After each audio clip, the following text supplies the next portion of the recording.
debate, ask yourself a question. Do you think the guy who was defeated by the stairs, got taken down by his bike, lost a fight with his jacket, and regularly gets lost, makes it 4 more years in the White House? And you know who's waiting behind him, right? Vote Joe Biden today, hit Kamala Harris tomorrow. I'm Donald Trump, and I approve this message. Good morning, good evening, good afternoon. Welcome.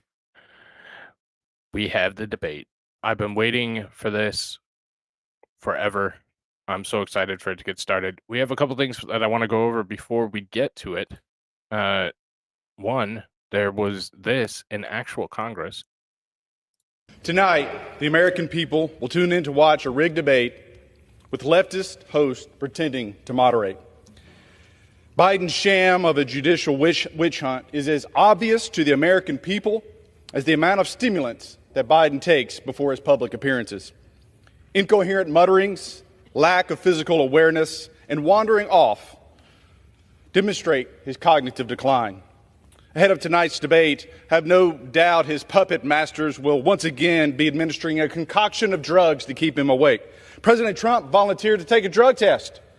The White House handlers, however, won't let Biden take a cognitive test because they know he'll fail.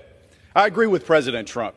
The American people deserve transparency, which is why I introduced the No Juicing Joe Act, which would require the White House to notify Congress and the American people when Biden takes anything for cognitive decline. America is the leader of the free world. We need a commander-in-chief who is capable of articulating a coherent sentence, aware of his surroundings, and can lead with strength. A president like Donald Trump. I yield back. And on that, I wanted to present you guys with the debate prep from the Biden campaign. This is what it looks like here. Why doesn't it not go the whole frickin' thing?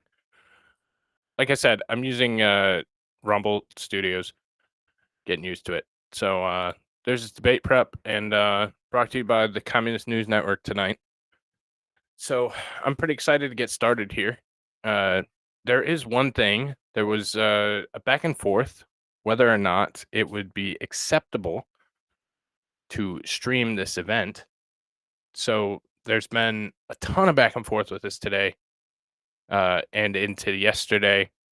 And there's a lawsuit that was actually filed. So we'll go through some of that while we're waiting for the debate to start. Watch it in the background. It's not going to start yet.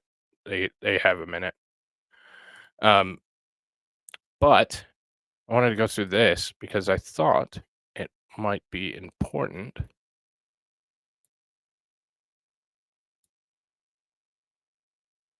Oh, stop it. So this is I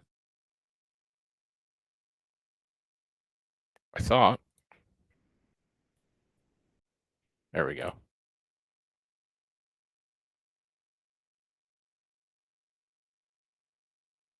Let's see. There we go. So this is the actual lawsuit that was filed. I don't know who this individual is. And I've never heard of his media group, but in the United States District Court, Central District of California, Western Division. The Parathath organization, DBA Kevin Meat or Meat Kevin, Kenneth Graham. So this was actually filed, I believe it was today, filed 6/27. Yeah, so this was filed today.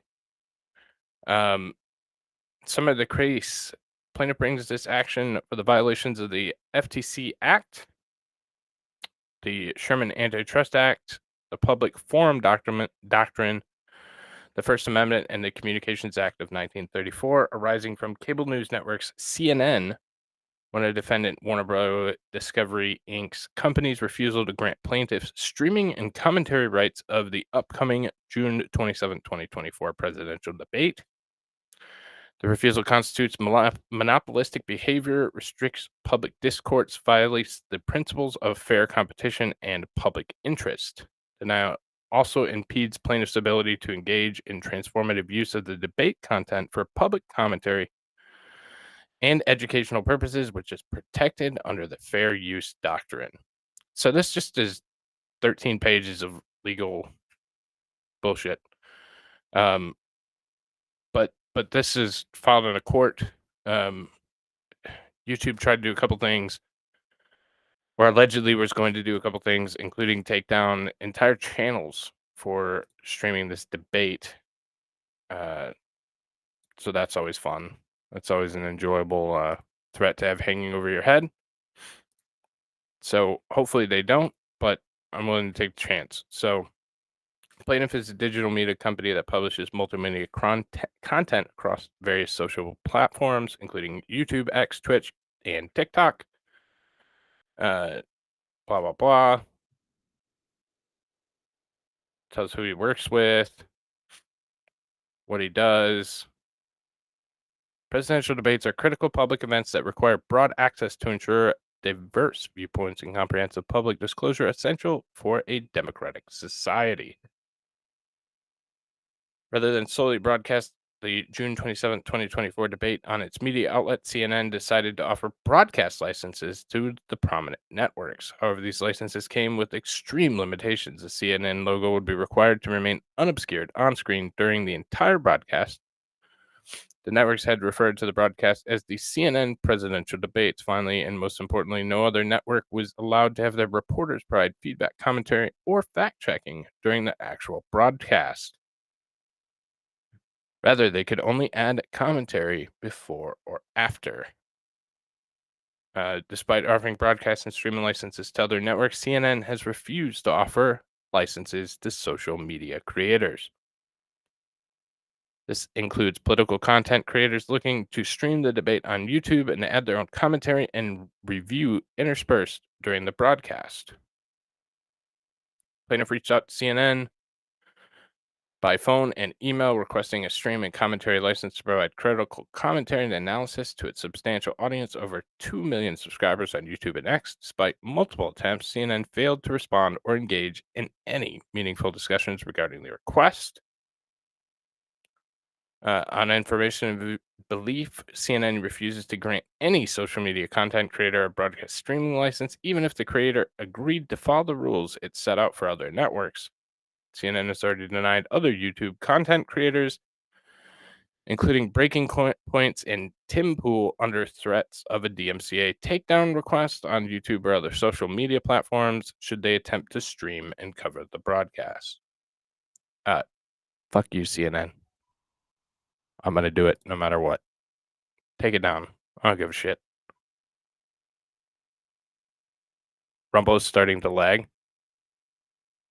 Yeah, Rumble's gonna lag because it's gonna be busy and the platform's gonna be ridiculously overloaded, just like it was last time. Unfortunately, ScrewTube should be fine. ScrewTube should be able to handle it. My feed's fine over on YouTube, so YouTube's probably realistically gonna get taken down, but everything else looks like it's running just fine in the background. Oh, Rumble's actual website's down now. Great. So we'll as we can and see how that works. It's going to be a heavily watched debate. I'm not surprised that it's going to be hard to look at it or watch it. So that's it. That's all I'm going to read of this particular document. It's good to see that a lawsuit was filed and ready to go. Couple other things that we have. Created bingo cards, as I always do. So if you wanna play along and play bingo with us, then the link is pinned in this chat. It should probably be pinned in YouTube chat, but it's probably not yet. Nope, I don't want to put that link.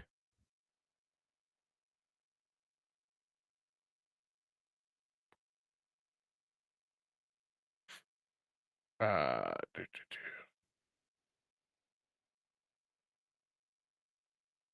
gonna have to grab it from here.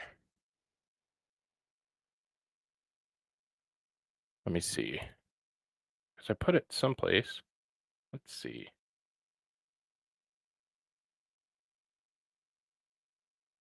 There we go. Put it right there.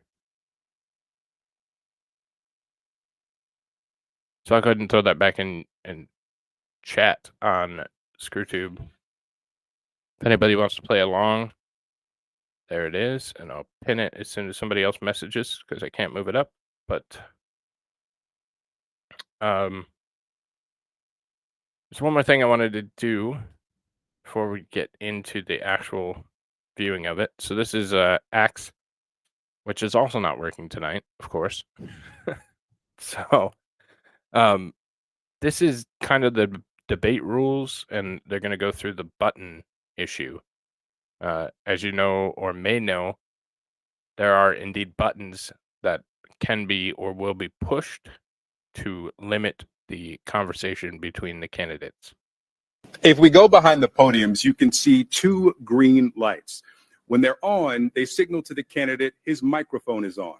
When the green lights are off, they signal to the candidate his microphone is off. Now I want to give you a sense of what it will look like for viewers at home if a candidate whose microphone is off interrupts a candidate whose microphone is on. So I'm standing at one podium, and I'll ask Phil to come in and take the other podium. And so let's say I'm answering a question. My light is green, and I'm speaking. Phil's microphone is off, and his green lights are not illuminated. He's going to interrupt me as I'm speaking, and this is what it will sound like. My volume remains constant, while Phil's interruption can be difficult to understand. Let's try the opposite. My microphone is now on. Victor's microphone is off, and he's going to interrupt me. My volume remains constant, while Victor's interruption can be difficult to understand. The CNN's production team has shared this demonstration with the campaigns earlier today, and we're sharing it with you, our viewers, so everyone fully understands how tomorrow night will work. Now, we should note, by agreeing to participate in this debate, both campaigns and candidates have also agreed to abide by these rules. The CNN presidential debate airs live tomorrow night at 9 p.m. Eastern. If we go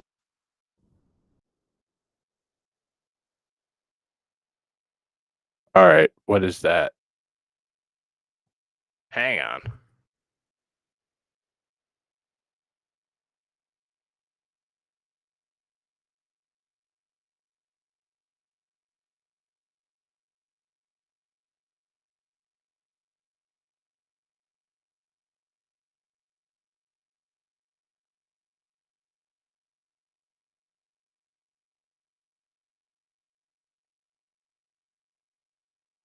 All right, so that should be better.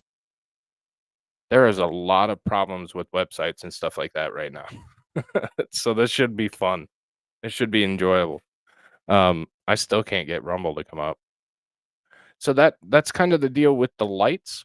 So, and they're going to cut off obviously President Trump or Biden if they go over their time. There's a couple other things. The historian, the White House press corps that travels with the president and documents events that happen, in history, they are going to be unable to attend as well, because there's not going to be anybody there. Like, you're not going to be able to have any crowd because obviously they don't want the reaction. You're not going to have much of anything. You're just going to have the two candidates, the moderators, and they were even blocking the White House historian from coming up. My Rumble will not load at all either. Yeah, my Rumble's not. Let me try it on my phone, but we'll switch over to the kind.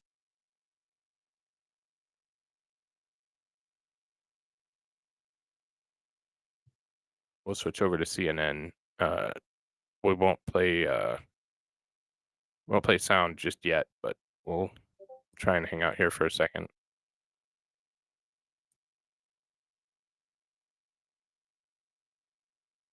And see. Yeah, I can't get Rumble on either of any of my devices. So, like I said, this will be fun tonight.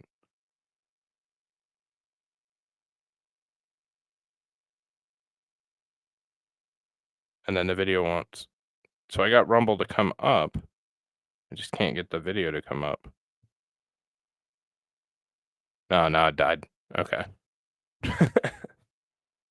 It's a Rumble fumble. Well, yeah, Rumble has a bandwidth problem, and we've seen that with big events, like the election, like the previous debates, and one would think they would have got it figured out in the meantime, but that did not happen. So, apparently. So we'll see. We'll see. Luckily, we're over here on ScrewTube as well. Brian will be home in 5 minutes. All right. You have plenty of time, Bri. Hayden's currently have a massive problem too. Yeah, I mean it's going to be the way it's going to be tonight. Like we're going to have to deal with some hiccups and some issues, but we'll get through it and we'll roll with the punches and see what happens. Mostly Black Brian is going to be joining me tonight and providing commentary and transforming the coverage of this debate. So that'll be fun. That'll be fun. I wanted to. How do I want to do this? Yeah, I'm going to move this over so that I can put the Rumble link in chat, just in case they try some fuckery with ScrewTube here, because we never know. Nope, can't do it because it still won't. You guys know my Rumble channel. If you can, if for whatever reason I get taken down over here, actually, I think I posted it in my announcement. Yeah, I did. Hell yeah. It's like I knew. On a Connect perspective, maybe. Yeah. Awesome. I appreciate it, Aaron. For those of you who don't know, Dylan is covering the Karen Reed deal. Yours truly was on it today during the lunch hour, keeping everybody busy and entertained. And I'll be on it tomorrow during the lunch hour, keeping everybody busy and entertained as well. So, if you're watching that jury verdict watch and need something to do during that lunchtime, then pop on over, say hi to me. So, it's been an interesting trial, that's for sure. But other than that, I think this is going to be an interesting format. I think that I'm surprised that we got here, to be honest. I thought that at some point one of the two would back out. What's up, Matt Moore? No crowd for this debate. Nobody's allowed in. So even the candidates are only allowed 2 guests, including family. So one of Trump's guests is allegedly going to be his vice presidential candidate. That was what was said from the beginning. That remains to be seen if that's going to be what happens. But allegedly, his vice presidential candidate is going to be one of those individuals. And then I assume the other one would be Melania. The rest of them will have to be off-site. So they're only allowed 2 guests, even the candidates. So that'd be interesting to see as well. I'm actually going to check X to see if we have any updates potentially on who that VP is. There was some indication that it was either going to be Vivek or Ben Carson, Dr. Ben Carson. Let's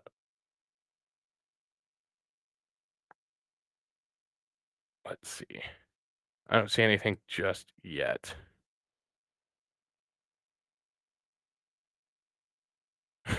Joe Biden gained 30 pounds this week. There's a picture of him circulating, I guess, coming to the debate.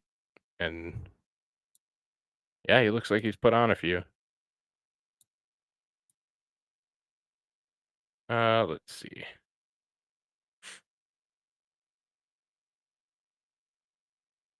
Gavin Newsom is in the spin room at CNN Atlanta.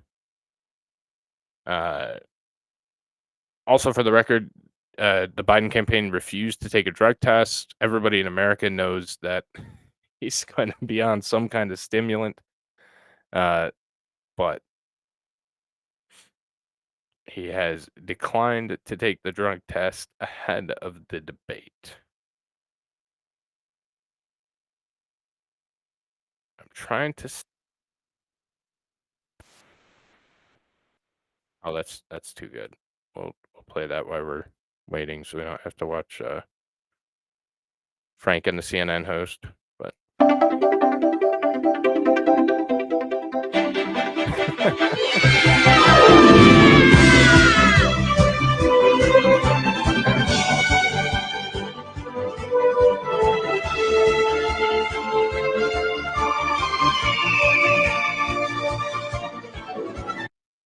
that's great. All right, I gotta go back because you can't scroll Twitter. That's a death sentence. All right, so we are 6 minutes and 34 seconds away from the debate beginning. Rumble is totally down right now. Yeah. What's up, DZ? Are you even allowed to watch this from Russia? I mean, damn, that's going to be the only thing anybody says since I had Russians in my chat. I haven't seen any of your comments, Deez, for real.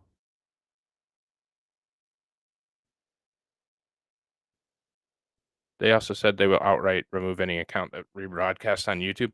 Yeah, fuck them. I'm at fuck them. So I assume that they're going to at least strike me. And my last one was like 65 days ago, I think. So I should be good. We'll have to see what happens. It says Rumble's down, but I still have viewers over on Rumble. So it must be working for somebody, I would imagine. But yeah, the plan is if they start striking people, we'll head over to Rumble if it starts working again. They had to have known that this was going to be an overwhelming event and that they were going to get a lot of traffic, especially with the threats from CNN and ScrewTube. So I don't know. Oh shit, Brian's here.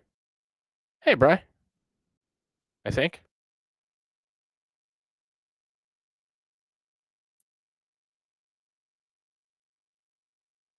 Brian.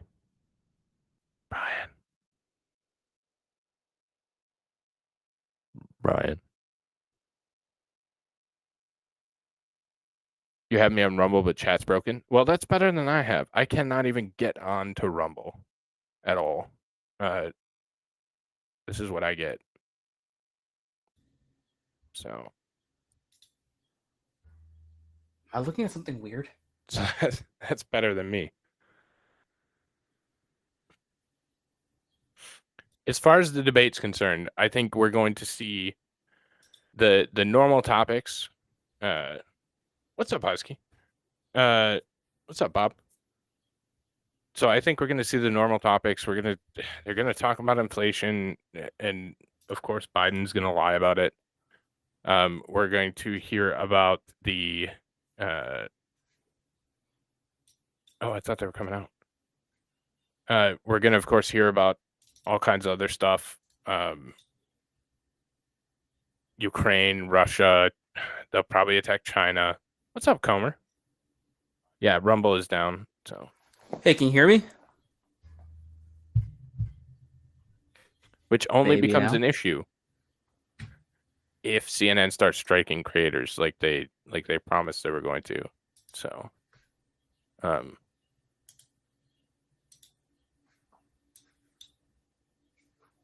if some people can access it randomly while others can't, it's most likely a DDoS from the state, I would imagine. Yeah, and with how much on the front end that they've been talking about, with taking down creators and the lawsuits that filed that I started the show with, and all that good kind of stuff, it would not be surprising. I would not put it past CNN to be the one that actually took it down. Brian, you are in here, and I accepted you. Am I in here? Can you hear me? I can't hear you. What the heck is going on? Can anybody hear Brian? Fuck, I'm the only one that can't hear Brian. Let me see. What the heck is going on? Well, I also can't see the screen. This is probably a me issue. Give me like 2 seconds.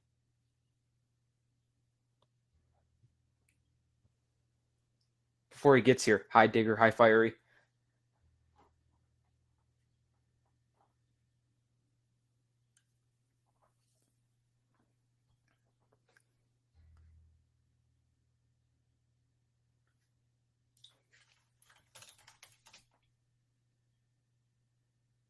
Oh, Rumble's down.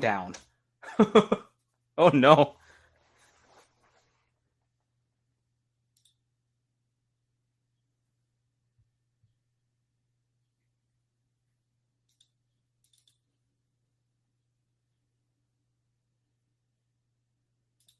All right, now I can hear Brian. Can Brian hear me?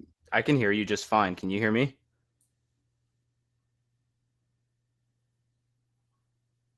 Oh no. Possibly. I can hear him just fine. So. Been a storied part of Megan. presidential Nothing campaigns, work right of now. history-making moments for candidates. There you go again. Yet this showdown is without parallel. The nation's 45th and 46th presidents, still seeking to define one another in the earliest general election debate in memory, an old duel being fought on new ground.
We're live from I hope everybody can hear me. If not, I'll work on it later, and we'll try and get Brian back in. We'll debate the former U.S. presidents as their party's presumptive nominees of first in American history. We want to welcome our viewers in the United States and around the world to our studios in Atlanta. This is the CNN presidential debate. This debate is being produced by CNN and is coming to you live on CNN, CNN International, CNN.com, CNN Max, and CNN Espanol. This is a pivotal moment between President Joe Biden and former President Donald Trump in their rematch for the nation's highest office. Each will make his case to the American people with just over 4 months until Election Day. Good evening, I'm Dana Bash, anchor of CNN's Inside Politics and co-anchor of State of the Union. I'm Jake Tapper, anchor of CNN's The Lead and co-anchor of State of the Union. Dana and I will co-moderate this evening. Our job is to facilitate a debate between the two candidates tonight. Before we introduce them, we want to share the rules of the debate with the audience at home. Former President Trump will be on the left side of the screen. President Biden will be appearing on the right. A coin toss determined their positions. Each candidate will have 2 minutes to answer a question and 1 minute each for responses and rebuttals. An additional minute for follow-up, clarification, or response is at the moderator's discretion. When it's time for a candidate to speak, his microphone will be turned on and his opponent's microphone will be turned off. Should a candidate interrupt when his microphone is muted, he will be difficult to understand for viewers at home. At the end of the debate, each candidate will get 2 minutes for closing statements. There is no studio audience tonight. Pre-written notes, props, or contact with campaign staff are not permitted during the debate. By accepting our invitation to debate, both candidates and their campaigns agreed to accept these rules. Now, please welcome But the I did. 46th President of the Talking? United States, Joe Biden. Folks, how are you?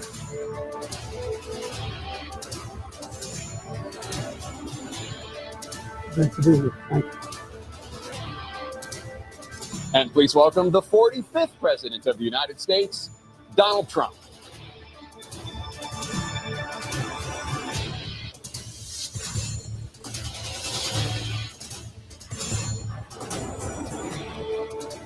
Gentlemen, thanks so much for being here. Let's begin the debate, and let's start with the issue that voters consistently say is their top concern, the economy. President Biden, inflation has slowed, but prices remain high. Since you took office, the price of essentials has increased. For example, a basket of groceries that cost $100 then now costs more than $120. And typical home prices have jumped more than 30%. What do you say to voters who feel they are worse off under your presidency than they were under President Trump? We got to take a look at what I was left when I became president, what Mr. Trump left me. We had an economy that was in free fall. The pandemic was so badly handled. Many people were dying. All he said was, it's not that serious. Just inject a little bleach into your arm. You'll be all right. The economy collapsed. There were no jobs. Unemployment rate rose to 15%. It was terrible. And so what we had to do is try to put things back together again. And that's exactly what we began to do. We created 15,000 new jobs. We brought out the position where we have 800,000 new manufacturing jobs. But there's more to be done. There's more to be done. Working class people are still in trouble. I come from Scranton, Pennsylvania. I come of households where the kitchen tables, the things weren't able to be met during the month. It was a problem. The price of eggs, the price of gas, the price of housing, the price of a whole range of things. That's why I'm working so hard to make sure I deal with those problems. And we're going to make sure that we reduce the price of housing. We're going to make sure we build 2 million new units. We're going to make sure we cap rents so corporate greed can't take over. The combination, what I was left with in corporate greed, is the reason why we're in this problem right now. In addition to that, we're in a situation where if you take a look at all that was done in his administration, he didn't do much at all. By the time he left, things were in chaos, literally chaos. And so we put things back together. We created, I said, those jobs. We make sure we had a situation where we brought down the price of prescription drugs, which is a major issue for many people, to $15 for an insulin shot as opposed to $400. No senior has to pay more than $200 for any drug, all the drugs they can include beginning next year. And the situation is and we're going to make that available to everybody, to all Americans. So we're working to bring down the price around the kitchen table, and that's what we're going to get done. Thank you. President Trump? We have the greatest economy in the history of our country. We have never done so well. Everybody was amazed by it. Other countries were copying us. We got hit with COVID. And when we did, we spent the money necessary so we wouldn't end up in a Great Depression, the likes of which we had in 1929. By the time we finished, so we did a great job. We got a lot of credit for the economy, a lot of credit for the military, and no wars and so many other things. Everything was rocking good. But the thing we never got the credit for, and we should have, is getting us out of that COVID mess. He created mandates that was a disaster for our country. But other than that, we had given them back a country where the stock market actually was higher than pre-COVID, and nobody thought that was even possible. The only jobs he created are for illegal immigrants and bounce back jobs, a bounce back from the COVID. He has not done a good job. He's done a poor job, and inflation's killing our country. It is absolutely killing us. Thank you. President Biden? Well, look, the greatest economy in the world, he's the only one who thinks that, I think. I don't know anybody else who thinks he had the greatest economy in the world. And, the fact of the matter is that we find ourselves in a situation where his economy, he rewarded the wealthy. He had the largest tax cut in American history, $2 trillion. He raised a deficit larger than any president has in any one term. He's the only president other than Herbert Hoover who's lost more jobs than he had when he began, since Herbert Hoover. The idea that he did something that was significant. And the military, when he was president, they were still killing people in Afghanistan. He didn't do anything about that. When he was president, we were still finding ourselves in a position where you had a notion that we were this safe country. The truth is, I'm the only president this century that doesn't have this decade, that doesn't have any troops dying anywhere in the world like he did. President Trump, I want to follow up if I can. Am I allowed to respond to him? Well, I'm going to ask you a follow-up. You can do whatever you want with the minute that we give you. I want to follow up. You want to impose a 10% tariff on all goods coming into the U.S. How will you ensure that that doesn't drive prices even higher? It's not going to drive them higher. It's just going to cost countries that have been ripping us off for years, like China and many others, in all fairness to China. It's going to just force them to pay us a lot of money, reduce our deficit tremendously, and give us a lot of power for other things. But he made a statement. The only thing he was right about is I gave you the largest tax cut in history. I also gave you the largest regulation cut in history. That's why we had all the jobs. And the jobs went down and then they bounced back. And he's taking credit for bounce back jobs. You can't do that. He also said he inherited 9% inflation. No, he inherited almost no inflation, and it stayed that way for 14 months. And then it blew up under his leadership because they spent money like a bunch of people that didn't know what they were doing. And they don't know what they were doing. It was the worst, probably the worst administration in history. There's never been. And as far as Afghanistan is concerned, I was getting out of Afghanistan, but we were getting out with dignity, with strength, with power. He got out. It was the most embarrassing day in the history of our country's life. President Trump, over the last 8 years, under both of your administrations, the national debt soared to record highs. And according to a new nonpartisan analysis, President Trump, your administration approved $8.4 trillion in new debt, while so far, President Biden, you've approved $4.3 trillion in new debt. So, former President Trump, many of the tax cuts that you signed into law are set to expire next year. You want to extend them and go even further, you say. With the U.S. facing trillion-dollar deficits and record debt, why should top earners and corporations pay even less in taxes than they do now? Because the tax cuts spurred the greatest economy that we've ever seen just prior to COVID. And even after COVID, it was so strong that we were able to get through COVID much better than just about any other country. But we spurred, that tax spurred. Now, when we cut the taxes, as an example, the corporate tax was cut down to 21% from 39%, plus beyond that. We took in more revenue with much less tax, and companies were bringing back trillions of dollars back into our country. The country was going like never before, and we were ready to start paying down debt. We were ready to start using the liquid gold right under our feet, the oil and gas right under our feet. We were going to have something that nobody else has had. We got hit with COVID. We did a lot to fix it. I gave him an unbelievable situation with all of the therapeutics and all of the things that we came up with. We gave him something great. Remember, more people died under his administration, even though we had largely fixed it. More people died under his administration than our administration, and we were right in the middle of it, something which a lot of people don't like to talk about. But he had far more people dying in his administration. He did the mandate, which is a disaster, mandating it.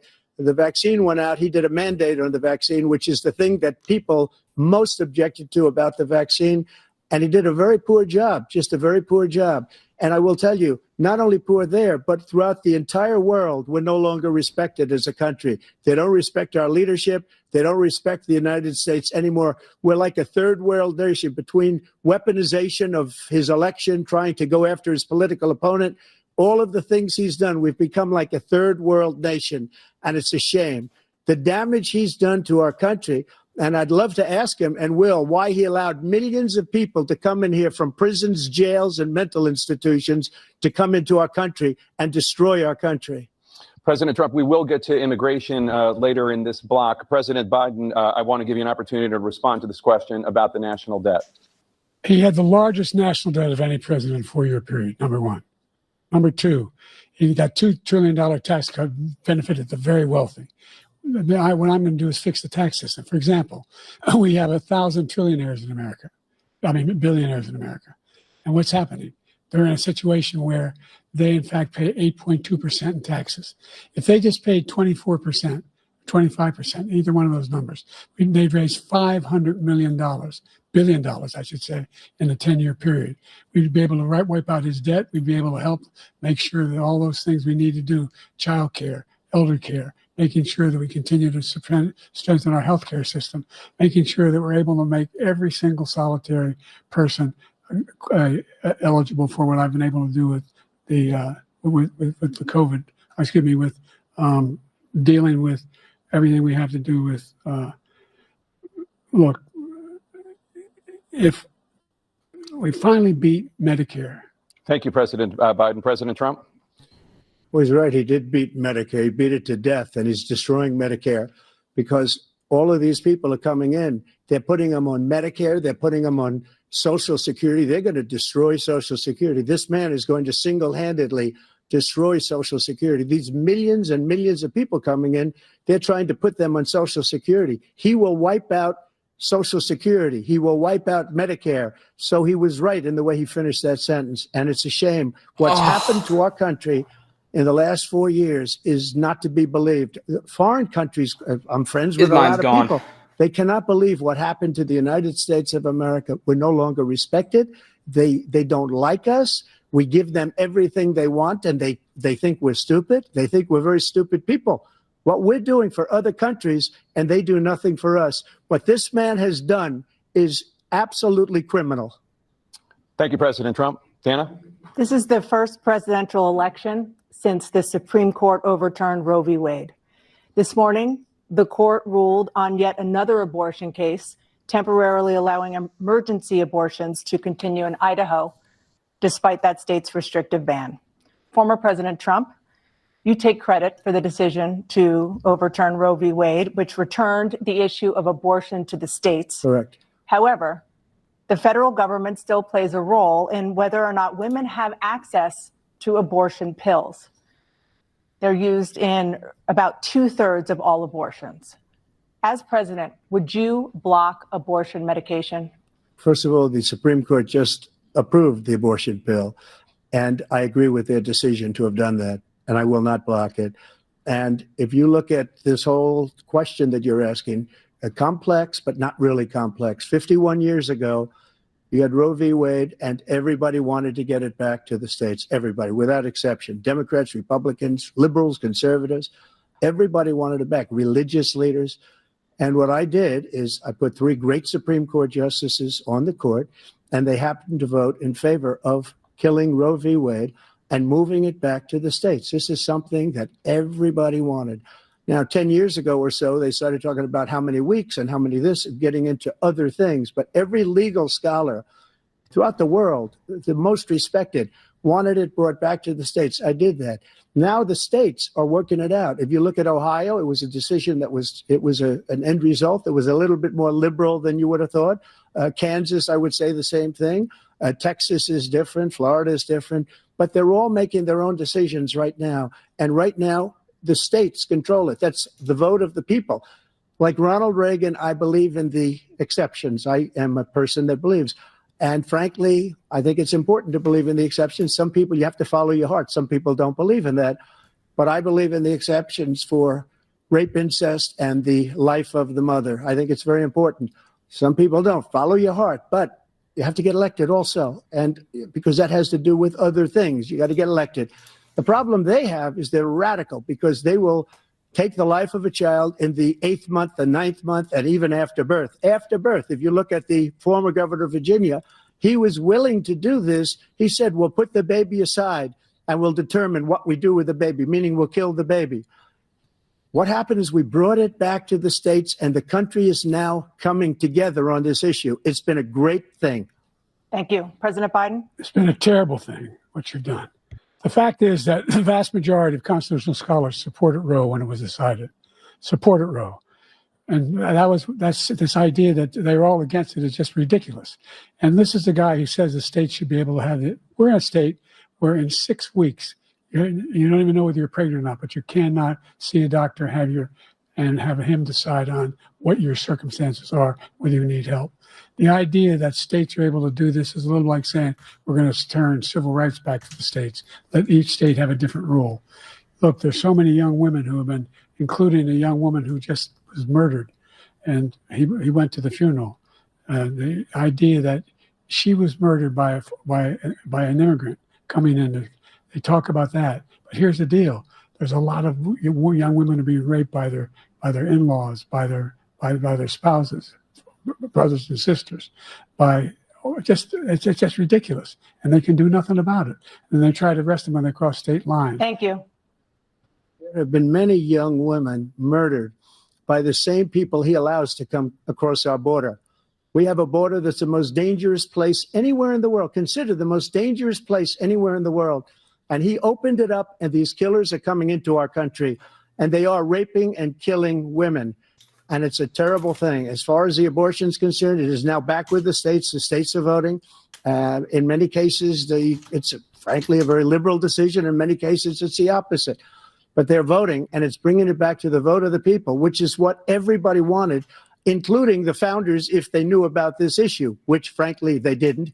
But they would have, everybody wanted brought back. Ronald Reagan wanted it brought back. He wasn't able to get it. Everybody wanted it brought back, and many presidents had tried to get it back. I was the one to do it. And again, this gives it the vote of the people, and that's where they wanted it. Every legal scholar wanted it that way. Staying on the topic of abortion, President Biden, 7 states, I'll let you do that. This is the same topic. 7 states have no legal restrictions on how far into a pregnancy a woman can obtain an abortion.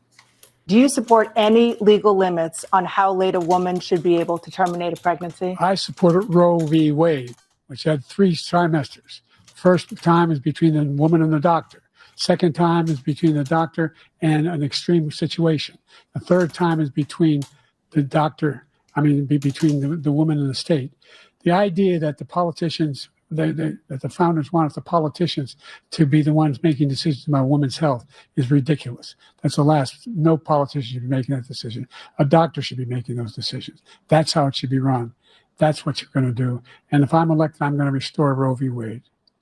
So that means he can take the life of the baby in the 9th month and even after birth, because some states, Democrat run, take it after birth. Again, the former governor of Virginia, put the baby down, then we decide what to do with it. So he's willing to, as we say, rip the baby out of the womb in the 9th month and kill the baby. Nobody wants that to happen, Democrat or Republican. Nobody wants it to happen. That is simply not true.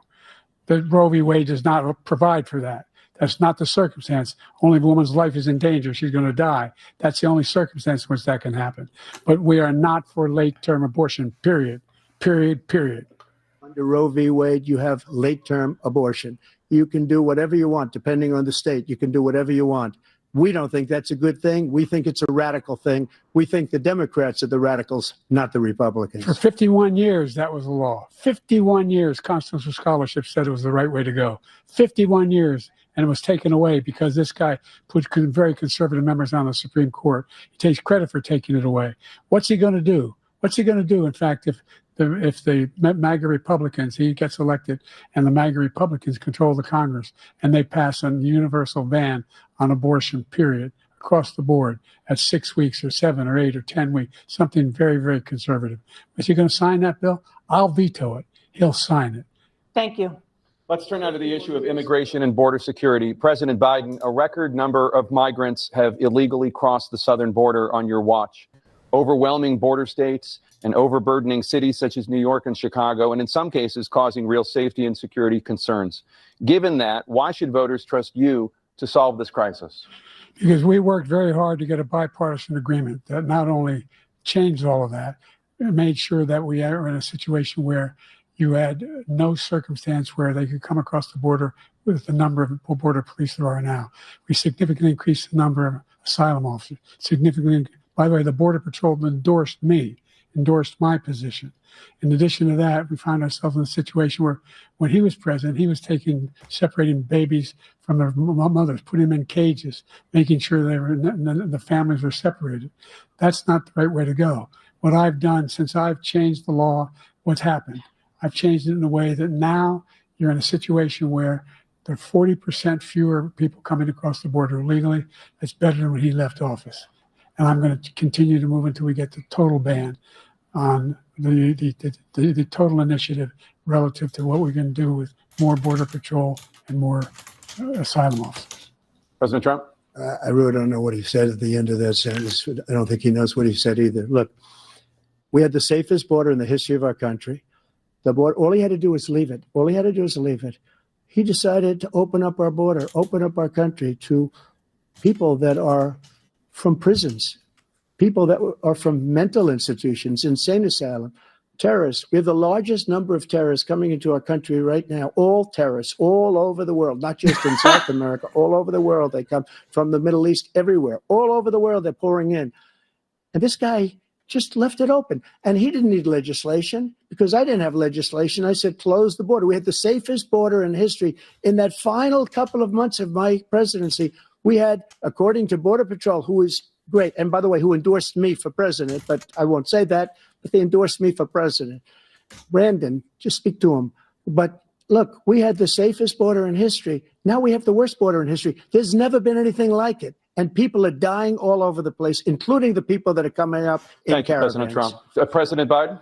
The only terrorist who's done anything crossing the border is one who came along and killed three, and his administration, killed an Al-Qaeda person come in and his administration, killed three American soldiers. That's the only terrorist that's there. I'm not saying that no terrorist ever got through, but the idea they're emptying their prisons, we're welcoming these people, that's simply not true. There's no data to support what he said. Once again, he's exaggerating, he's lying. President Trump, staying on the topic of immigration, you've said that you're going to carry out, quote, the largest domestic deportation operation in American history, unquote. Does that mean that you will deport every undocumented immigrant in America, including those who have jobs, including those whose spouses are citizens, and including those who have lived here for decades? And if so, how will you do it? Just 1 second. He said we killed three people. The people we killed are al-Baghdadi and Soleimani, the two greatest terrorists, biggest terrorists anywhere in the world. And it had a huge impact on everything, not just border, on everything. He's the one that killed people with the bad water, including hundreds of thousands of people dying and also killing our citizens when they come in. We are living right now in a rat's nest. They're killing our people in New York, in California, in every state in the union because we don't have borders anymore. Every state is now a border. And because of his ridiculous, insane, and very stupid policies, people are coming in and they're killing our citizens at a level that we've never seen. We call it migrant crime. I call it Biden migrant crime. They're killing our citizens at a level that we've never seen before. And you're reading it like these three incredible young girls over the last few days. One of them, I just spoke to the mother, and he just had the funeral for this girl, 12 years old. This is horrible what's taken place. What's taken place in our country, we're literally an uncivilized country now. He doesn't want it to be. He just doesn't know. He opened the borders. Nobody's ever seen anything like. And we have to get a lot of these people out, and we have to get them out fast because they're going to destroy our country. Just take a look at where they're living. They're living in luxury hotels in New York City and other places. Our veterans are on the street. They're dying because he doesn't care about our veterans. He doesn't care. He doesn't like the military at all, and he doesn't care about our veterans. Nobody been worse. I had the highest approval rating for veterans taking care of the VA. He has the worst. He's gotten rid of all the things that I approved, choice that I got through Congress, all of the different things I approved, they abandoned. We had by far the highest, and now it's down in less than half because he's done all these great things that we did. And I think he did it just because I approved it, which is crazy. But he has killed so many people at our border by allowing all of these people to come in. And it's a very sad day in America. President Biden, you have the mic. Every single thing he said is a lie. Every single one. For example, veterans are a hell of a lot better off since I passed the PACT Act. 1 million of them now have insurance, and their families have it. Their families have it because what happened, whether it was Agent Orange or burn pits, they're all being covered now. And his group opposed that. We're also in a situation where we have great respect for veterans. My son spent a year in Iraq, living right next to one of those burn pits, came back with stage 4 glioblastoma. I was recently in France for D-Day, and I spoke all about those heroes that died. I went to the World War I cemetery he refused to go to. He was standing with his 4-star general, and he told me, he said, I don't want to go in there because they're a bunch of losers and suckers. My son was not a loser, was not a sucker. You're the sucker. You're the loser. President Trump? First of all, that was a made-up quote, suckers and losers. They made it up. It was in a third-rate magazine that's failing, like many of these magazines. He made that up. He put it in commercials. We've notified him. We had 19 people that said I didn't say it. And think of this. Who would say I'm at a cemetery or I'm talking about our veterans? Because nobody's taken better care. I'm so glad this came up and he brought it up. There's nobody that's taken better care of our soldiers than I have. To think that I would, in front of generals and others, say suckers and losers. We have 19 people that said it was never said by me. It was made up by him, just like Russia was made up, just like the 51 intelligence agents are made up, just like the new thing with the 16 economists are talking. It's the same thing. 51 intelligence agents said that the laptop was Russia disinformation. It wasn't. That came from his son, Hunter. It wasn't Russia disinformation. He made up the suckers and losers, so he should apologize to me right now. Four-star general standing to your side who was on your staff who said you said it, period. That's number one. And number two, the idea that I have to apologize to you for anything along the line. We've done more for veterans than any president has in American history. And they now are in their family. The only sacred obligation we have as a country is to care for our veterans when they come home and their families and equip them when they go to war. That's what we're doing. That's what the VA is doing now. They're doing more for veterans than ever before in our history.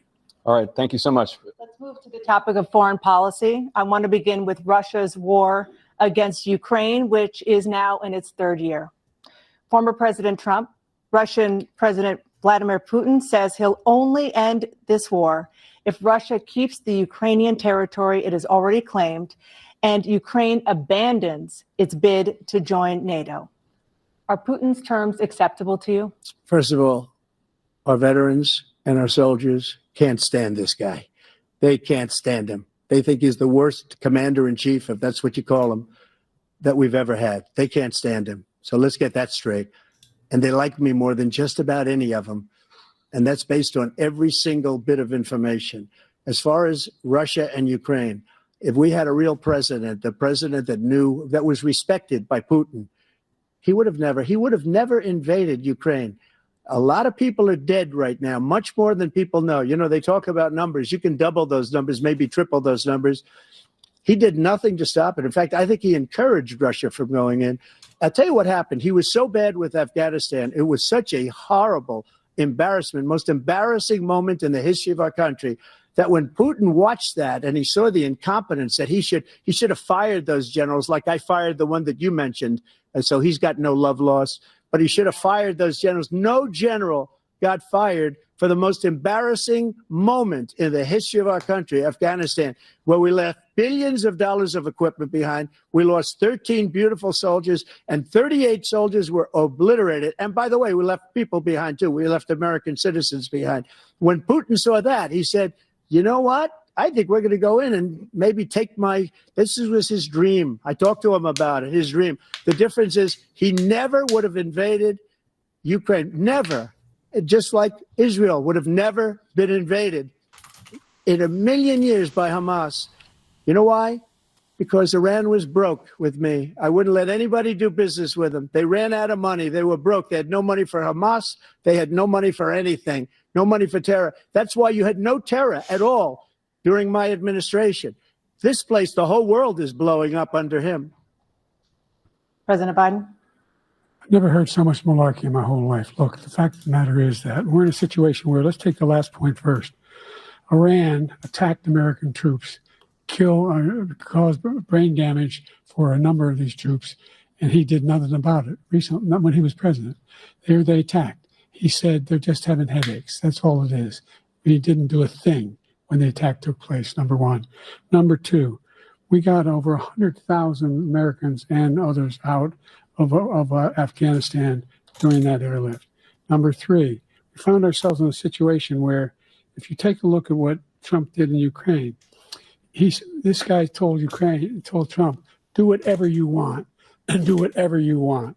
And that's exactly what Trump did to Putin, encourage him, do whatever you want. And he went in. And listen to what he said when he went in. He was going to take Kyiv in 5 days, remember? Because it's part of the old Soviet Union. That's what he wanted to reestablish, Kyiv. And he, in fact, didn't do it at all. He wasn't able to get it done. And they've lost thousands and thousands of troops, 500,000 troops. President Trump, I never come back said to you that. for 1 minute. I just want to go back to my original question, which is, are Putin's terms acceptable to you? Keeping the territory in Ukraine? No, they're not acceptable. But look, This is a war that never should have started. If we had a leader in this war, he led everybody along. He's given $200 billion now or more to Ukraine. He's given $200 billion. That's a lot of money. I don't think there's ever been anything like it. Every time that Zelensky comes to this country, he walks away with $60 billion. He's the greatest salesman ever. And I'm not knocking him. I'm not knocking anything.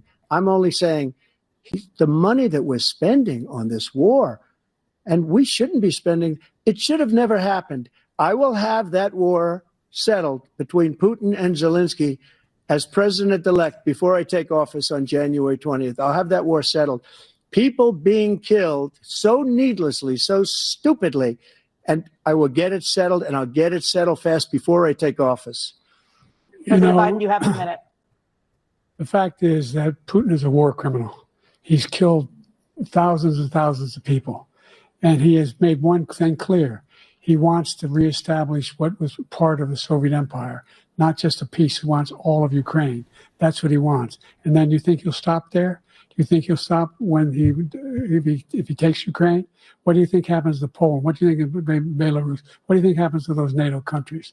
And so if you want a war, you ought to find out what he's going to do, because if in fact he does what he says and walks away, by the way, all that money we give Ukraine are from weapons we make here in the United States. We give them the weapons, not the money at this point. And our NATO allies have produced as much funding for Ukraine as we have. That's why we're strong. Thank you. Moving on to the Middle East. In October, Hamas attacked Israel, killing more than 1,000 people and taking hundreds of hostages. Among those held and thought to still be alive are 5 Americans. Israel's response has killed thousands of Palestinians and created a humanitarian crisis in Gaza. President Biden, you've put forward a proposal to resolve this conflict, but so far Hamas has not released the remaining hostages, and Israel is continuing its military offensive in Gaza. So what additional leverage will you use to get Hamas and Israel to end the war? You have 2 minutes. Number one, everyone from the United Nations Security Council straight through to the G7 to the Israelis and Netanyahu himself have endorsed the plan I put forward, which has 3 stages to it. The first stage is trade the hostages for a ceasefire. Second phase is a ceasefire with additional conditions. The third phase is the end of the war. The only one who wants the war to continue is Hamas. Number one, they're the only ones standing out. We're still pushing hard to get them to accept. In the meantime, what's happened? In Israel, we're finding the only thing I've denied Israel was 2,000-pound bombs. They don't work very well in populated areas. They kill a lot of innocent people. We're providing Israel with all the weapons they need and when they need them. And by the way, I'm the guy that organized the world against Iran when they had a full-blown intercontinental ballistic missile attack on Israel. No one was hurt. No one Israeli was accidentally killed, and it just stopped. We saved Israel. We are the biggest producer of support for Israel of anyone in the world. And so there are 2 different things. Hamas cannot be allowed to be continued. We continue to send our experts and our intelligence people as to how they can get Hamas like we did bin Laden. You don't have to do it. And by the way, they've been greatly weakened, Hamas, greatly weakened, and they should be. They should be eliminated. But you've got to be careful for using certain weapons among population centers. Just going back to Ukraine for 1 second. We have an ocean separating us. The European nations together have spent $100 billion, or maybe more than that, less than us. Why doesn't he call them and say, you got to put up your money like I did with NATO? I got them to put up hundreds of billions of dollars. The Secretary General of NATO said Trump did the most incredible job I've ever seen. They wouldn't have any, they were going out of business. We were spending almost 100% of the money was paid by us. He didn't do that. He's getting you got to ask these people to put up the money. We're over $100 billion more spent, and it has a bigger impact on them because of location, because we have an ocean in between. You got to ask them. As far as Israel and Hamas, Israel's the one that wants to go. He said the only one who wants to keep going is Hamas. Actually, Israel is the one, and you should let him go and let him finish the job. He doesn't want to do it. He's become like a Palestinian but they don't like him because he's a very bad Palestinian. He's a weak one. President Biden, do you have a minute? I've never heard so much foolishness. This is a guy who wants to get out of NATO. You're going to stay in NATO? He's going to pull out of NATO. The idea that we have our strength lies in our alliances as well. It may be a big ocean, but we're ever able to avoid a war in Europe, a major war in Europe? What happens if, in fact, you have Putin continue to go into NATO? We have an Article 5 agreement. Attack on one is attack on all. You want to start the nuclear war he keeps talking about, go ahead. Let Putin go in and control Ukraine and then move on to Poland and other places. See what happens then. He has no idea what the hell he's talking about. And by the way, I got 50 other nations around the world to support Ukraine, including Japan and South Korea, because they understand that this kind of dislocation has a serious threat to the whole world peace. No major war in Europe has ever been able to be contained just to Europe. President Trump, just to follow up, would you support the creation of an independent Palestinian state in order to achieve peace in the region? I'd have to see, but before we do that, the problem we have is that we spend all the money.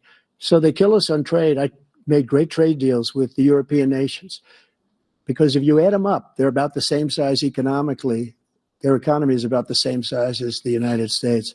And they were no cars, they don't want anything that we have, but we're supposed to take their cars, their food, their everything, their agriculture. I changed that. But the big thing I changed is they don't want to pay. And the only reason that he can play games with NATO is because I got them to put up hundreds of billions of dollars. I said, and he's right about this, I said, no, I'm not going to support NATO if you don't pay. They asked me that question. Would you guard us against Russia at a very secret meeting of the 28 states at that time, nations at that time? And I said, no, if you don't pay, I won't do that. And you know what happened? Billions and billions of dollars came flowing in the next day and the next months. But now we're in the same position. We're paying everybody's bills. Let's turn to the issue of democracy. Former President Trump, I want to ask you about January 6, 2021. After you rallied your supporters that day, some of them stormed the Capitol to stop the constitutionally mandated counting of electoral votes. As president, you swore an oath to, quote, preserve, protect, and defend, unquote, the Constitution. What do you say to voters who believe that you violated that oath through your actions and inaction on January 6th and worry that you'll do it again? Well, I don't think too many believe that. And let me tell you about January 6th. On January 6th, we had a great border. Nobody coming through, very few. On January 6th, we were energy independent. On January 6th, we had the lowest taxes ever. We had the lowest regulations ever. On January 6th, we were respected all over the world. All over the world, we were respected. And then he comes in, and we're now laughed at. We're like a bunch of stupid people. That what happened to the United States' reputation under this man's leadership is horrible, including weaponization, which I'm sure at some point you'll be talking about, where he goes after his political opponent because he can't beat him fair and square. You have 80 seconds left. My question was, what do you say to those voters who believe that you violated your constitutional oath through your actions and inaction on January 6, 2021, and worry that you'll do it again? Well, I didn't say that to anybody. I said peacefully and patriotically. And Nancy Pelosi, if you just watched the news from 2 days ago, on tape to her daughter, who's a documentary filmmaker, they say, but she's saying, oh, no, it's my responsibility. I was responsible for this because I offered her 10,000 soldiers or National Guard, and she turned them down. And the mayor in writing, by the way, the mayor in writing turned it down, the mayor of D.C. They turned it down. I offered 10,000 because I could see I had virtually nothing to do. They asked me to go make a speech. I could see what was happening. Everybody was saying they're going to be there on January 6th. They're going to be there. And I said, you know what? There's a lot of people coming. You could feel it. You could feel it too, and you could feel it. And I said, they ought to have some National Guard or whatever. And I offered it to her. And she now admits that she turned it down. And it was the same day she was, I don't know, she can't be very happy with her daughter because it made her into a liar. She said, I take full responsibility for January 6th. President Biden? Look, he encouraged those folks to go up on Capitol Hill, number one. I sat in the dining room off the Oval Office. He sat there for 3 hours watching being begged by his vice president and a number of his colleagues on the Republican side as well to do something, to call for a stop, to end it. Instead, they talked about these people being patriots and great patrons of America. In fact, he says he'll now forgive them for what they've done. They've been convicted. He says he wants to commute their sentences and say that no. He went to every single court in the nation. I don't know how many cases, scores of cases, including the Supreme Court. And they said, no, this guy is responsible for doing what was done. He did do a damn thing. And these people should be in jail. And they should be the ones who are being held accountable. And he wants to let them all out. And now he says if he loses again, such a whiner that he is, that it could be a bloodbath. Thank you, President Biden. President Trump? What they've done to some people that are so innocent, you ought to be ashamed of yourself. What you have done, how you've destroyed the lives of so many people. When they ripped down Portland, when they ripped down many other cities, you go to Minnesota, Minneapolis, what they've done there with the fires all over the city. If I didn't bring in the National Guard, that city would have been destroyed. When you look at all of they took over big chunks of Seattle. I was all set to bring in the National Guard. They heard that. They saw them coming and they left immediately. What he said about this whole subject is so off. Peacefully patriotic. One other thing, the Unselect Committee, which is basically two horrible Republicans that are all gone now out of office, and Democrats, all Democrats, they destroyed and deleted all of the information they found because they found out we were right. We were right. And they deleted and destroyed all of the information. They should go to jail for that. If a Republican did that, they'd go to jail. Thank you, President Trump. President Biden, I want to give you a minute. The only person on this stage is a convicted felon is the man I'm looking at right now. And the fact of the matter is, what he's telling you is simply not true. The fact is that there was no effort on his part to stop what was going on up in Capitol Hill. And all those people, every one of those who were convicted, turned over desks, turned them over statues. The idea that those people are patriots, come on. When I asked him the first two debates we had, first time around, I said, will you denounce the Proud Boys? He said, no, I'll tell them to stand by. The idea he's refusing, will you denounce these guys? Will you denounce the people we're talking about now? Will you denounce the people who attacked that Capitol? What are you going to do? I'm going to give you a minute, President Trump, for a follow-up question I have. After a jury convicted you of 34 felonies last month, you said if reelected, you would, quote, have every right to go after, unquote, your political opponents. You just talked about members of the Select Committee on January 6th going to jail. Your main political opponent is standing on stage with you tonight. Can you clarify exactly what it means about you feeling you have every right to go after your political opponents? Well, I said my retribution is going to be success. We're going to make this country successful again, because right now it's a failing nation. My retribution is going to be success. But when he talks about a convicted felon, his son is a convicted felon at a very high level. His son is convicted, going to be convicted probably numerous other times. Should have been convicted before, but his Justice Department let the statute of limitations lapse on the most important things. But he could be a convicted felon as soon as he gets out of office. Joe could be a convicted felon with all of the things that he's done. He's done horrible things. All of the death caused at the border, telling the Ukrainian people that we're going to want $1 billion or you change the prosecutor. Otherwise, you're not getting $1 billion. If I ever said that, that's quid pro quo. That we're not going to do anything. We're not going to give you $1 billion unless you change your prosecutor having to do with the son. This man is a criminal. This man, you're lucky. You're lucky. I did nothing wrong. We'd have a system that was rigged and disgusting. I did nothing wrong. Thank you, President Trump. President Biden, you have said, I'm coming right to you, sir. You want to respond? Go ahead. I'll give you a minute to respond. The idea that I did anything wrong relative to what you're talking about is outrageous. It's simply a lie, number one. Number two, the idea that you have a right to seek retribution against any American just because you're president is wrong. It's simply wrong. No president's ever spoken like that before. No president in our history has spoken like that before.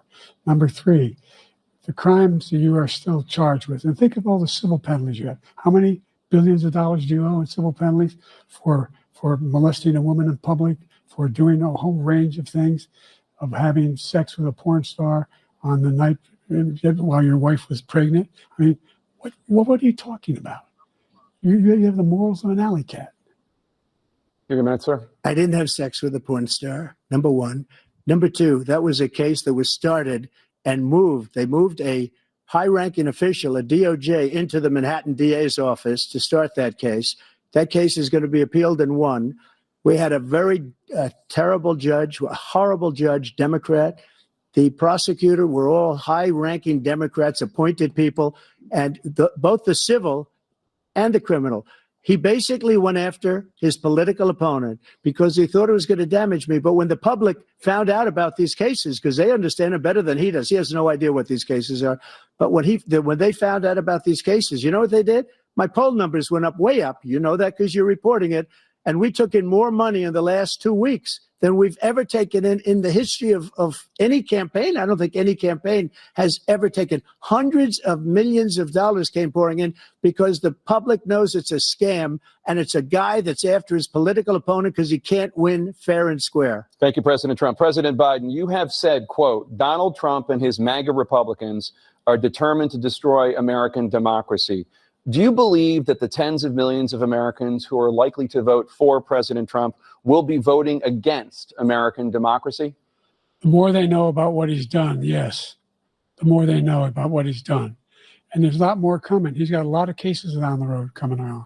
He's got a whole range of issues he has to face. I don't know what the juries will do, but I do know he has a real problem. And so the fact that, could you ever think you heard any president say that I'm going to seek retribution? Do you ever hear any presidents say that I thought Hitler had some good ideas? What got me involved to run in the first place after my son had died, I decided in Iraq, because of Iraq, I said I wasn't going to run again until I saw what happened in Charlottesville, Virginia. People coming out of the woods carrying swastikas on torches, and singing the same anti-Semitic bile they sang when back in Germany. And the young woman got killed. I spoke to the mother, and they asked him, they said, what do you think of those people? The ones who got killed, the one who tried to stop it, and the ones he said, I think they're fine people on both sides. What American president would ever say, Nazis coming out of fields, carrying torches, singing the same anti-Semitic bile, carrying swastikas, were fine people? This is a guy who says Hitler's done some good things. I'd like to know what they are. The good things Hitler's done, that's what he said. This guy has no sense of American democracy. President Trump. Jake, both of you know that story has been totally wiped out because when you see the sentence, it said 100% exoneration on this. So he just keeps it going. He says he ran because of Charlottesville. He didn't run because of Charlottesville. He ran because it was his last chance. He's not equipped to be president. You know it, and I know it. It's ridiculous. We have a debate. We're trying to justify his presidency. His presidency, he's without question the worst president, the worst presidency in the history of our country.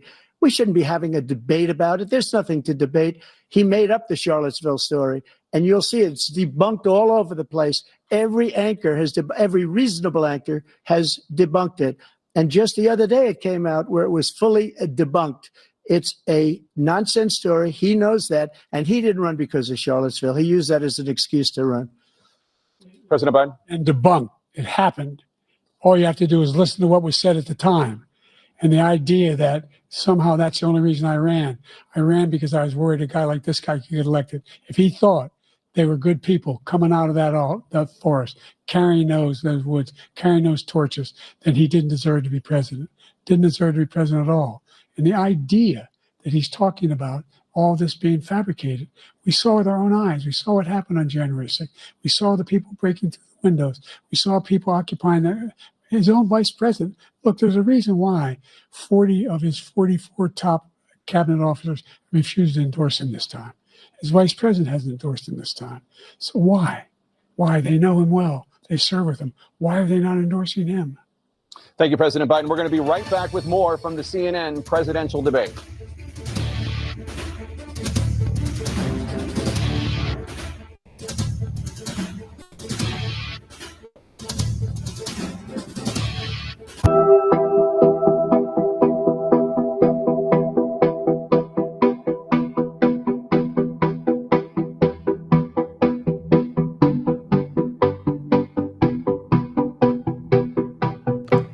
I fix it?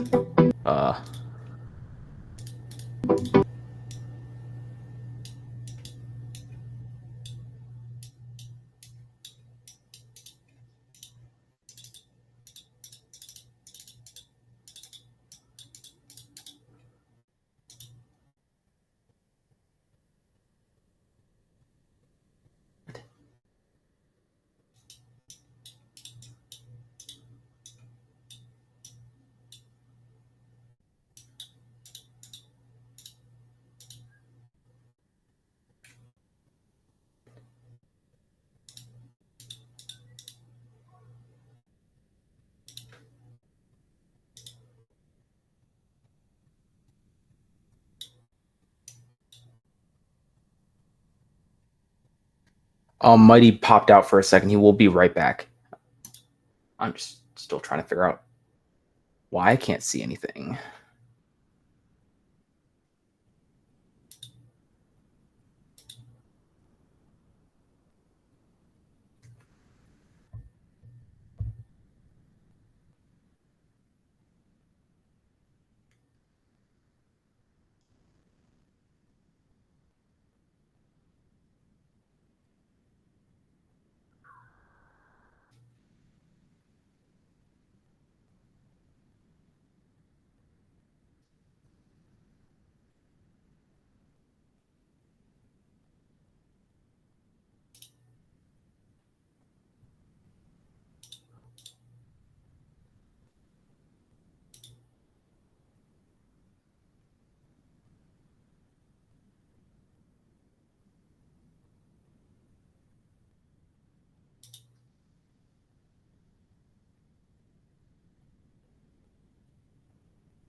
Amazing Disgrace. Yeah, it's about exactly what I expected. Everyone's just basically unsure what's going on at all times, especially Joe. Okay, I should be back in. Can you?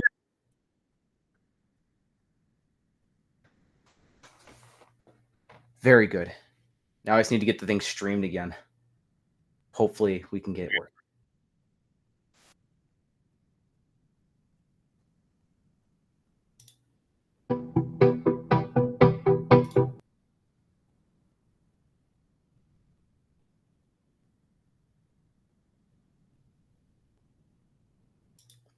Okay, you can hear me? I can hear you. Can you hear me? Okay. I'll take that as a no. You can't hear me.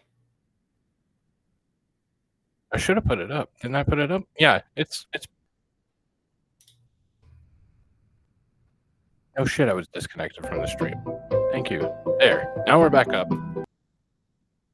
Okay, can you hear me? Able to hear everything. Oh, why'd you take it down? Welcome back to the There we go. CNN presidential debate live from Georgia.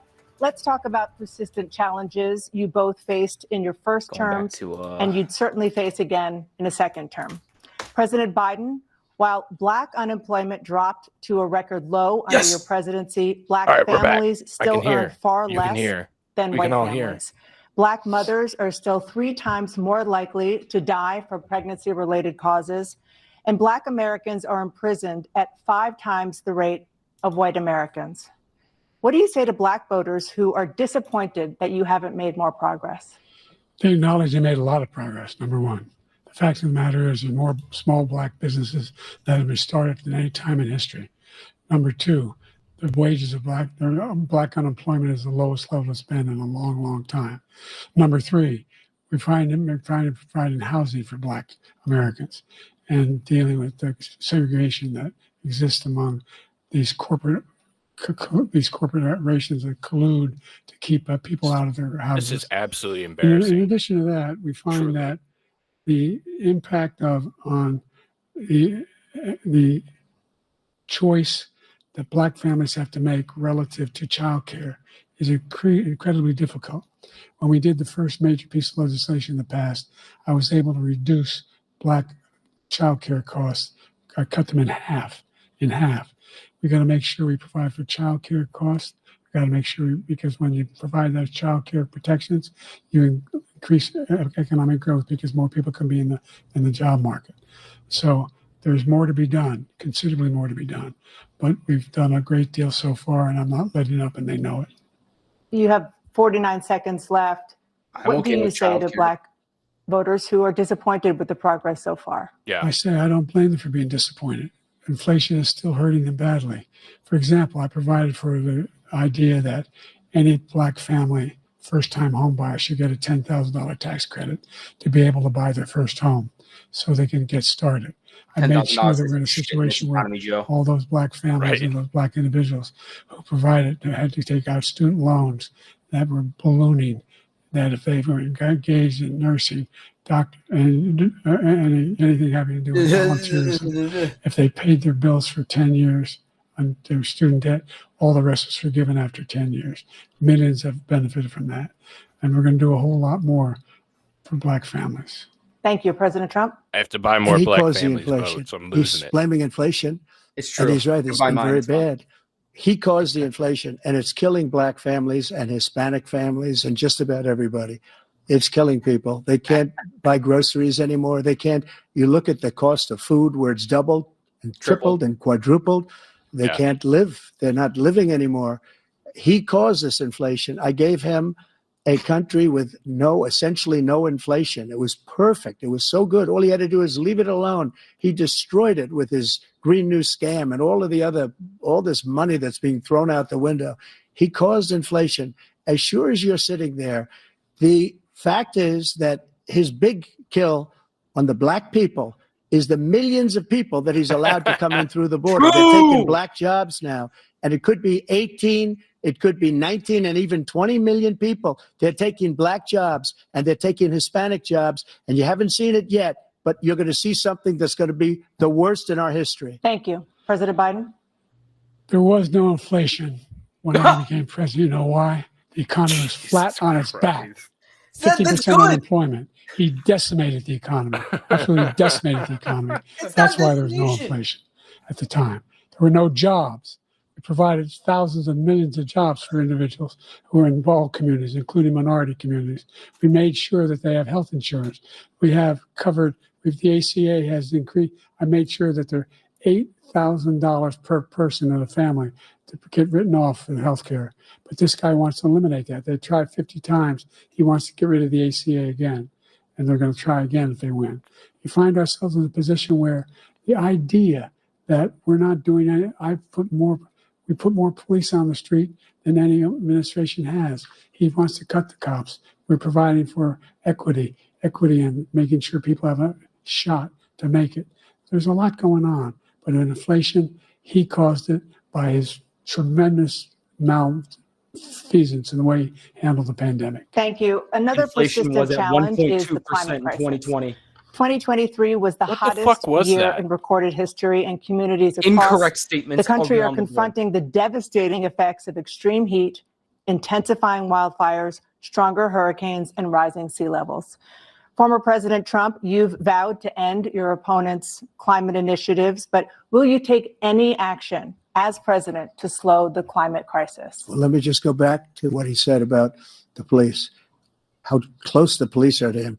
Almost every police group in the nation from every state is supporting Donald I J. mean, look Trump. at this man. Almost He looks every police fucking group. lost. And what he's Like, done to the Black completely lost. population is horrible, know if that's including the listening fact that for phase. 10 years he called them super predators. We can't, in the 1990s, we Super can't forget predators, that. true. Super predators was his name. Him And he and called it Clinton. to him for 10, and they've taken Yeah. great offense at it. And now they see it happening. But when they see what I did for criminal justice reform and for the historically Black colleges and universities, where I funded them and got them all funded, and the opportunity zones with Tim, as you know, Tim Scott was incredible. He did a great job, great senator from South Carolina. He came to me with the idea, and it was a great idea. It's one of the most successful economic development acts ever in the country, opportunity zones. And the biggest beneficiary are Blacks. And that's why we have the best numbers with them in maybe ever. They're saying ever. I read this morning where ever, the best numbers. He's lost much of the Black population because he's done a horrible job for Black people. He's also done a horrible job for Hispanics. But wait till you see these millions of people pouring into our country, and they're going to take the jobs, and it's already started, and you haven't seen anything yet. It's a disaster. You've 38 seconds left. President Trump, will you take any action as president to slow the climate crisis? So I want absolutely immaculate clean water, and I want absolutely clean air, and we had it. We had H2O. We had the best numbers ever, and we were using all forms of energy, all forms, everything. And yet, during my 4 years, I had the best environmental numbers ever. And my top environmental people gave me that statistic just before I walked on the stage, actually. I don't know where the hell he's been. The idea that anything he said is true. I've passed the most extensive climate change legislation in history. We find ourselves, and by the way, black colleges. I came up with $15 billion for HBCUs, historic black universities and colleges, because they don't have those. They don't have the kind of contributors that they have to build these laboratories and all that. Get his acronym right. Any black student is capable in college of doing any white student can do. They just don't have the money, but now they'll be able to get those jobs in high tech. We're in a situation where the idea that he is claiming to have done something that had the cleanest water.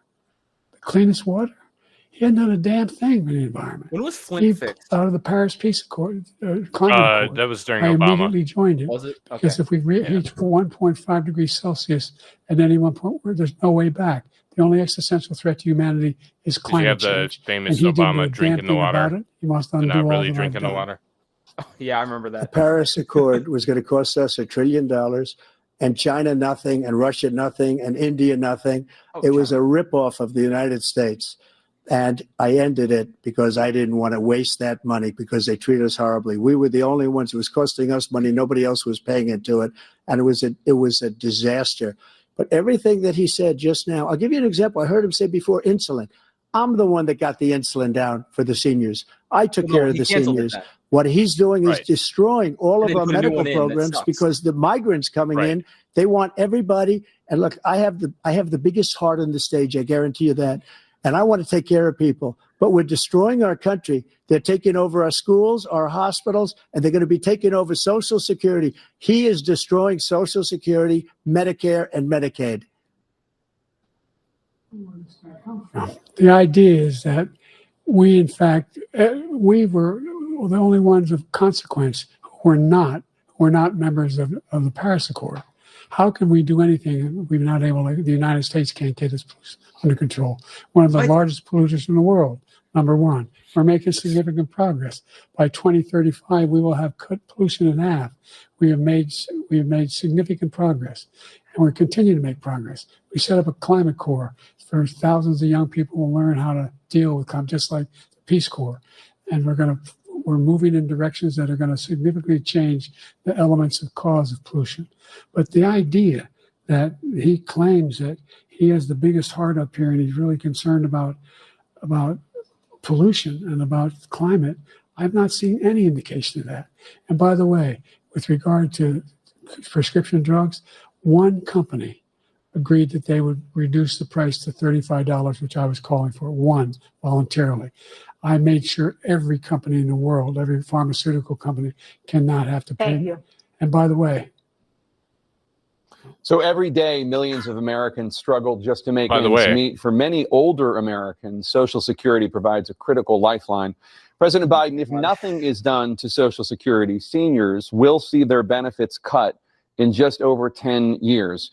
Will you name tonight one specific step that you're willing to take to keep Social Security solvent? yes, make the very wealthy begin to pay their fair share.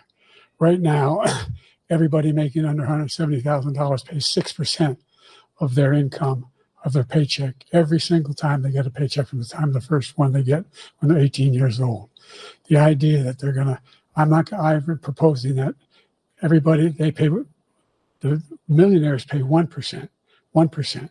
So no one I would not raise the cost of Social Security for anybody under $400,000. After that, I began to make the wealthy begin to pay their fair share by increasing from 1% beyond to be able to guarantee it the maxes program out at for 100 life. and something. So you still have 82 seconds left. Are there any other measures that you think that would be able to help keep Social Security solvent, or is that one enough? Well, no, that one enough will keep it solvent. But the biggest thing will do it if we defeat this man, because he wants to get rid of Social Security. He thinks there's plenty to cut in Social Security. He's wanting to cut Social Security and Medicare both times. And and if you look at the program put forward by the House Republican caucus that I believe supports, is in fact want to cut it as well. The idea that we don't need to protect our seniors is ridiculous. And by the way, the American public has greater health care coverage today than ever before. And on the ACA, as I said, you're in a circumstance where 400,000 people, 40 million people would not have insurance because they have a pre-existing condition. Only thing that allows them to have that insurance is the fact that they, in fact, are part of the ACA. And by the way, the other thing is, we're in a situation where I talk about education for this Black guy. communities. I've raised He's the stuck 10 years ago. the amount of money for Pell Grants, another $8,000. So anybody making under $70,000 a year is going to be able to get $15,000 toward their tuition. He just doesn't know what he's talking about. Thank you, President Biden. President Trump. You don't know what you're talking So I've dealt with politicians all my life. I've been on this side of the equation for the last 8 years. I've never seen anybody lie like this guy. He lies. I've never seen it. He can look you in the face. About so many other things too. And we mentioned the laptop. We mentioned Russia, Ukraine. Everything he does is a lie. It's misinformation and disinformation.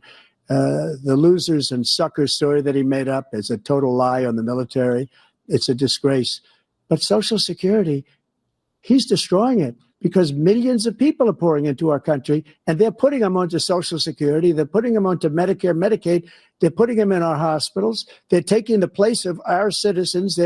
What they're doing to the VA, to our veterans, is unbelievable. Our veterans are living in the street, and these people are living in luxury hotels. He doesn't know what he's doing, and it's really coming back. I've never seen such anger in our country before. President Biden? The idea that veterans are not being taken care of, I told you before. And by the way, when I said suckers and losers, he acknowledged after that he fired that general. That general got fired because he's the one that acknowledged that that's what he said. He was the one standing with Trump when he said it, number one. Number two, the idea that we're going to be in a situation where all these millions and millions, the way he talks about it, illegal aliens are coming into the country and taking away our jobs. There's a reason why we have the fastest growing economy in the world. The reason why we have the most successful economy in the world. We're doing better than any other nation in the world. And by the way, those 15 Nobel laureates you talked about being phony, those 15 Nobel laureates, economists, they all said that if Trump is reelected, we're likely to have a recession, and inflation is going to increasingly go up. And by the way, worst president in history, 159 presidential scholars voted him the worst president in the history of the United States of America. Oh, fuck off, President Joe. Biden, thank you Nobody so much. Let's turn to the believes cost of child care, There's which so many many American problems with what families he just struggle said. to So afford. many. President Trump, both you and President Biden have tried to address this issue, but the average cost of child care in this country has risen to more than $11,000 a year per child. For many families, the cost of child care for 2 children is more than their rent. We'll get to it in a break. In your what the second hell they were term, talking what would you about. do to make child care more affordable? Just to go back, the general got fired because he was no good. And if he said that, that's why he made it up. But we have 19 people that said I didn't say it, and they're very highly respected, much more so than him. The other thing is, he doesn't fire people. He never fired people. I've never seen him fire anybody. I did fire a lot. I fired Comey because he was no good. I fired a lot of the top people at the FBI, drained the swamp. They were no good. Not easy to fire people. You'd pay a price for it, but they were no good. I inherited these people. I didn't put him there. I didn't put Comey there. He was no good. I fired him. This guy hasn't fired anybody. He never fires.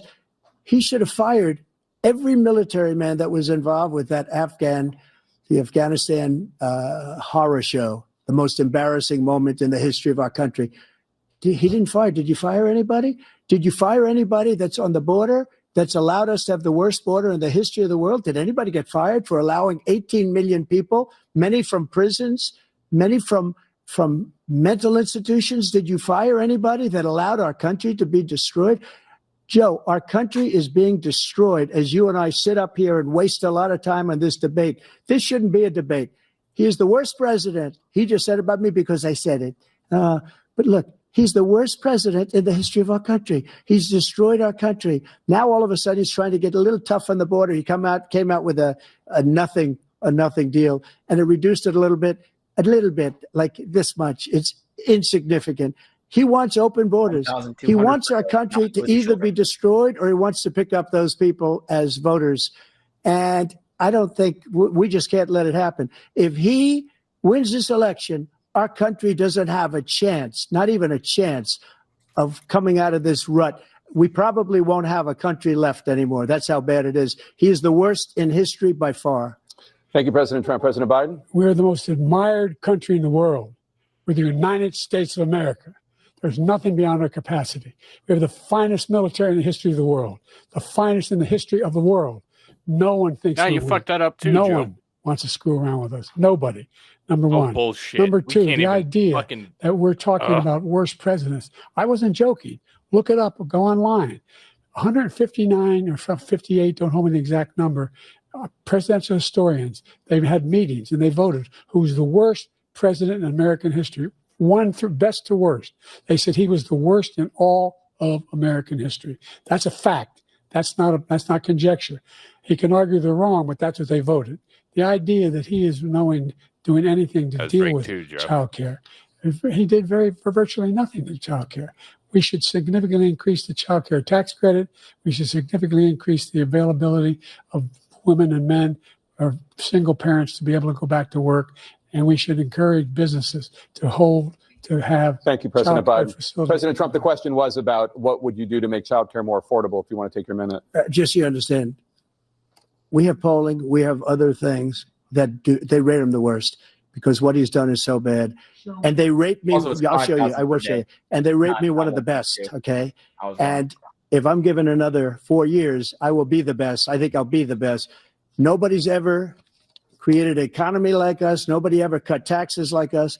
He's the only one I know. He wants to raise your taxes by 4 times. He wants to raise everybody's taxes by 4 times. He wants the Trump tax cuts to expire. So everybody, including the two of you, are going to pay 4 to 5 times. Nobody ever heard of this before. All my life, I'd grow up and I'd see politicians talking about cutting taxes. When we cut taxes, as I said, we did more business. Apple and all these companies, they were bringing money back into our country.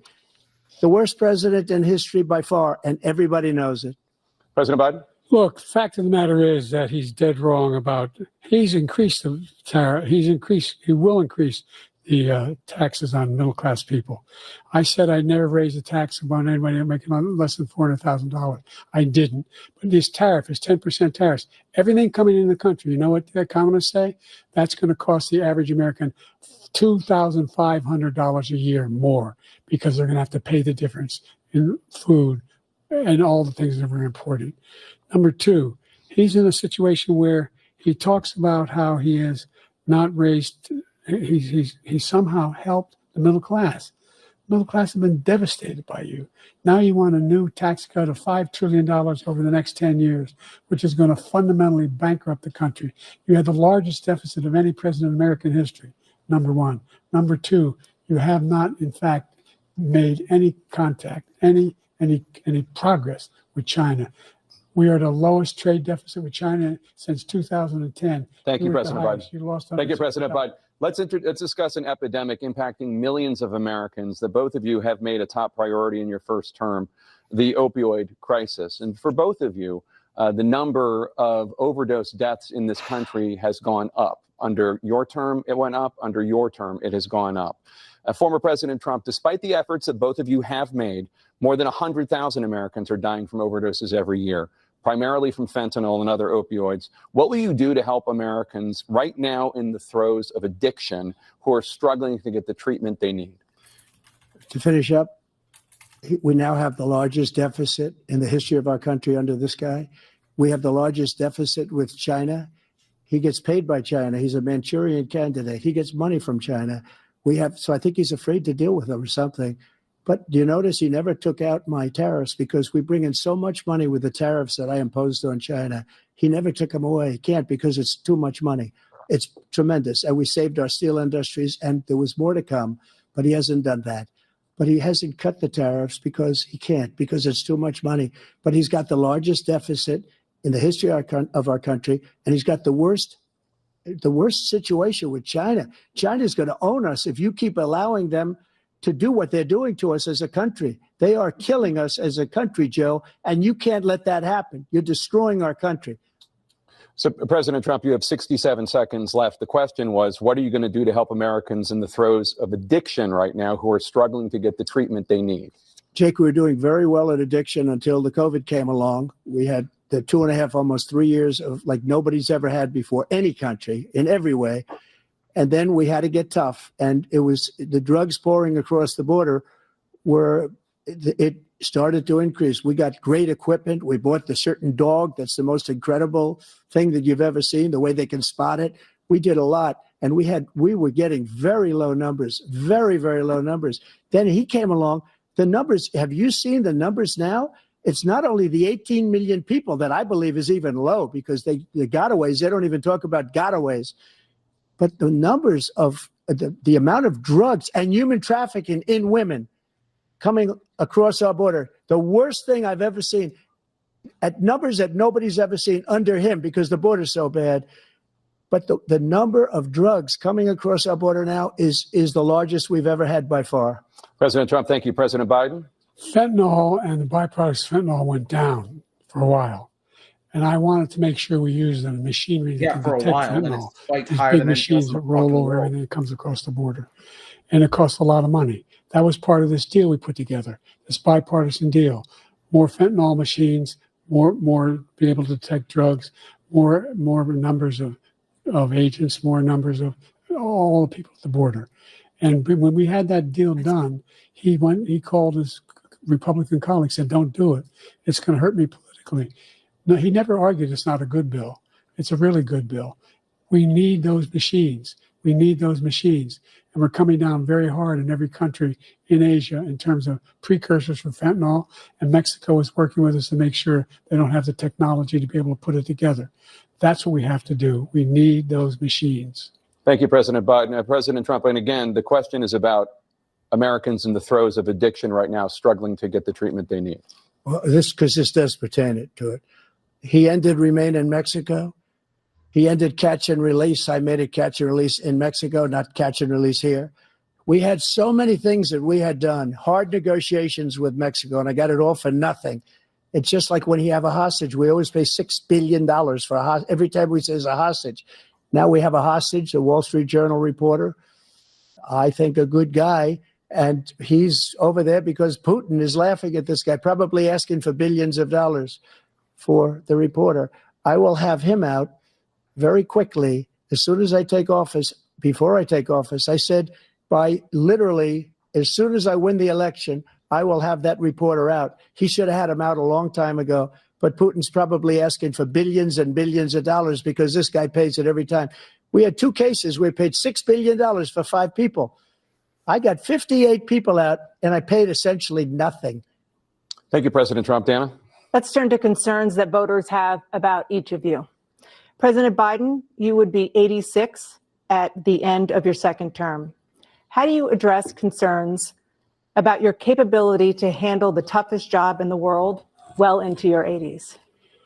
Well, first of all, I spent half my career being criticized being the youngest person in politics. I was the second youngest person ever elected to the United States Senate, and now I'm the oldest.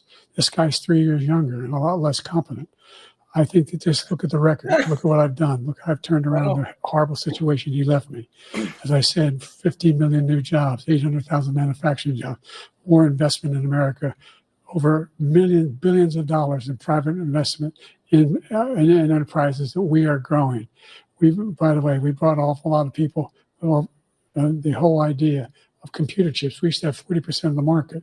We invented those chips, and we lost it because he was sending people to find the cheapest jobs overseas and to bring home a product. So I went to South Korea. I convinced Samsung to invest billions of dollars here in the United States. And guess what?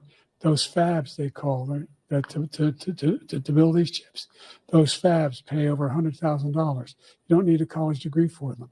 And there's billions, about $40 billion already being invested and being built right now in the United States, creating significant jobs for Americans from all over the world. I'm going to take some fentanyl to President make Biden, it you through have this debate. 40 seconds left. Would you like to add anything? Yeah, I would. The idea that somehow we are this failing country.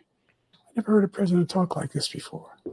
We're the As we are, you world. dumbass. Name me a single major country president who wouldn't trade places with the United States of America for all our problems and all our opportunities. We're the most progressive country in the world in getting things done. That's We're not the a good strongest thing. country in the world. We're a country in the world who keeps our word, and everybody trusts That's not us. true. All of our allies and those who he calls What about up the to, coup in from Bolivia, Kim Joe? Jong-un, we sent How love about the letters to, literal Putin, etc. They don't want to screw reporter around that's stuck with in us. Russia? Thank you. Former the President fact that we Trump, to just follow up, bombed you Russian would be beaches. 82 at the end of your second Yeah. term. What do you Poor, say to poor voters who have civilians. concerns about your capabilities to serve? Well, I took 2 tests, cognitive tests. I aced them, both of them, as you know. We made it public. He took none. I'd like to see him take one, just one, a real easy one. Like go through the first 5 questions. He couldn't do it.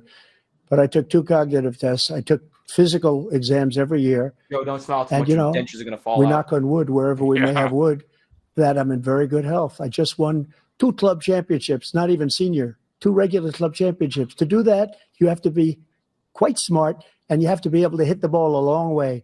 And I do it. He doesn't do it. He can't hit a ball 50 yards. He challenged me to a golf match. He can't hit a ball 50 yards. I think I'm in very good shape. I feel that I'm as in good a shape as I was 25, 30 years ago. Actually, I'm probably You a little lost a bit lot of lighter, weight. but I'm in as good a shape as I was years ago. I feel very good. I feel the same. But I was willing to take a cognitive test. And you know what? If I didn't do well, I aced them. Dr. Ronnie Jackson, who's a great guy when he was White House doctor. And then I took another one, a similar one. And one of them said they'd never seen anybody ace him. Thank you. President Biden? You can see he is 6'5" and only 223 pounds, or 235 pounds. Oh, he said 6'4", 200. Great. Well, anyway, that's what you're. Anyway, just take a look at what he says he is. And take a look at what he is. Look, I'd be happy to have a driving contest with him. The reason I got my handicap. A driving contest? Vice president down to a 6. You can't drive a car Yeah. or hit a And, ball. by the way, I told you before, I'm happy to play golf if you carry your own bag. Think you can do it? That's the biggest lie. He's a 6 handicap of all. I was at 8 handicap. Yeah. 8. Never. That's But I worse. I've seen you swing. I know you swing. Okay, let's not how act many like rounds you- children. President Trump, we're going to 21 turn Let's not act like children. You to are a a child. specific concern that voters have about you. Will you pledge tonight that once all legal challenges have been exhausted, that you will accept the results of this election, regardless of who wins, and you will say right now that political violence in any form is unacceptable? Well, I shouldn't have to say that, but of course I believe that. It's totally unacceptable.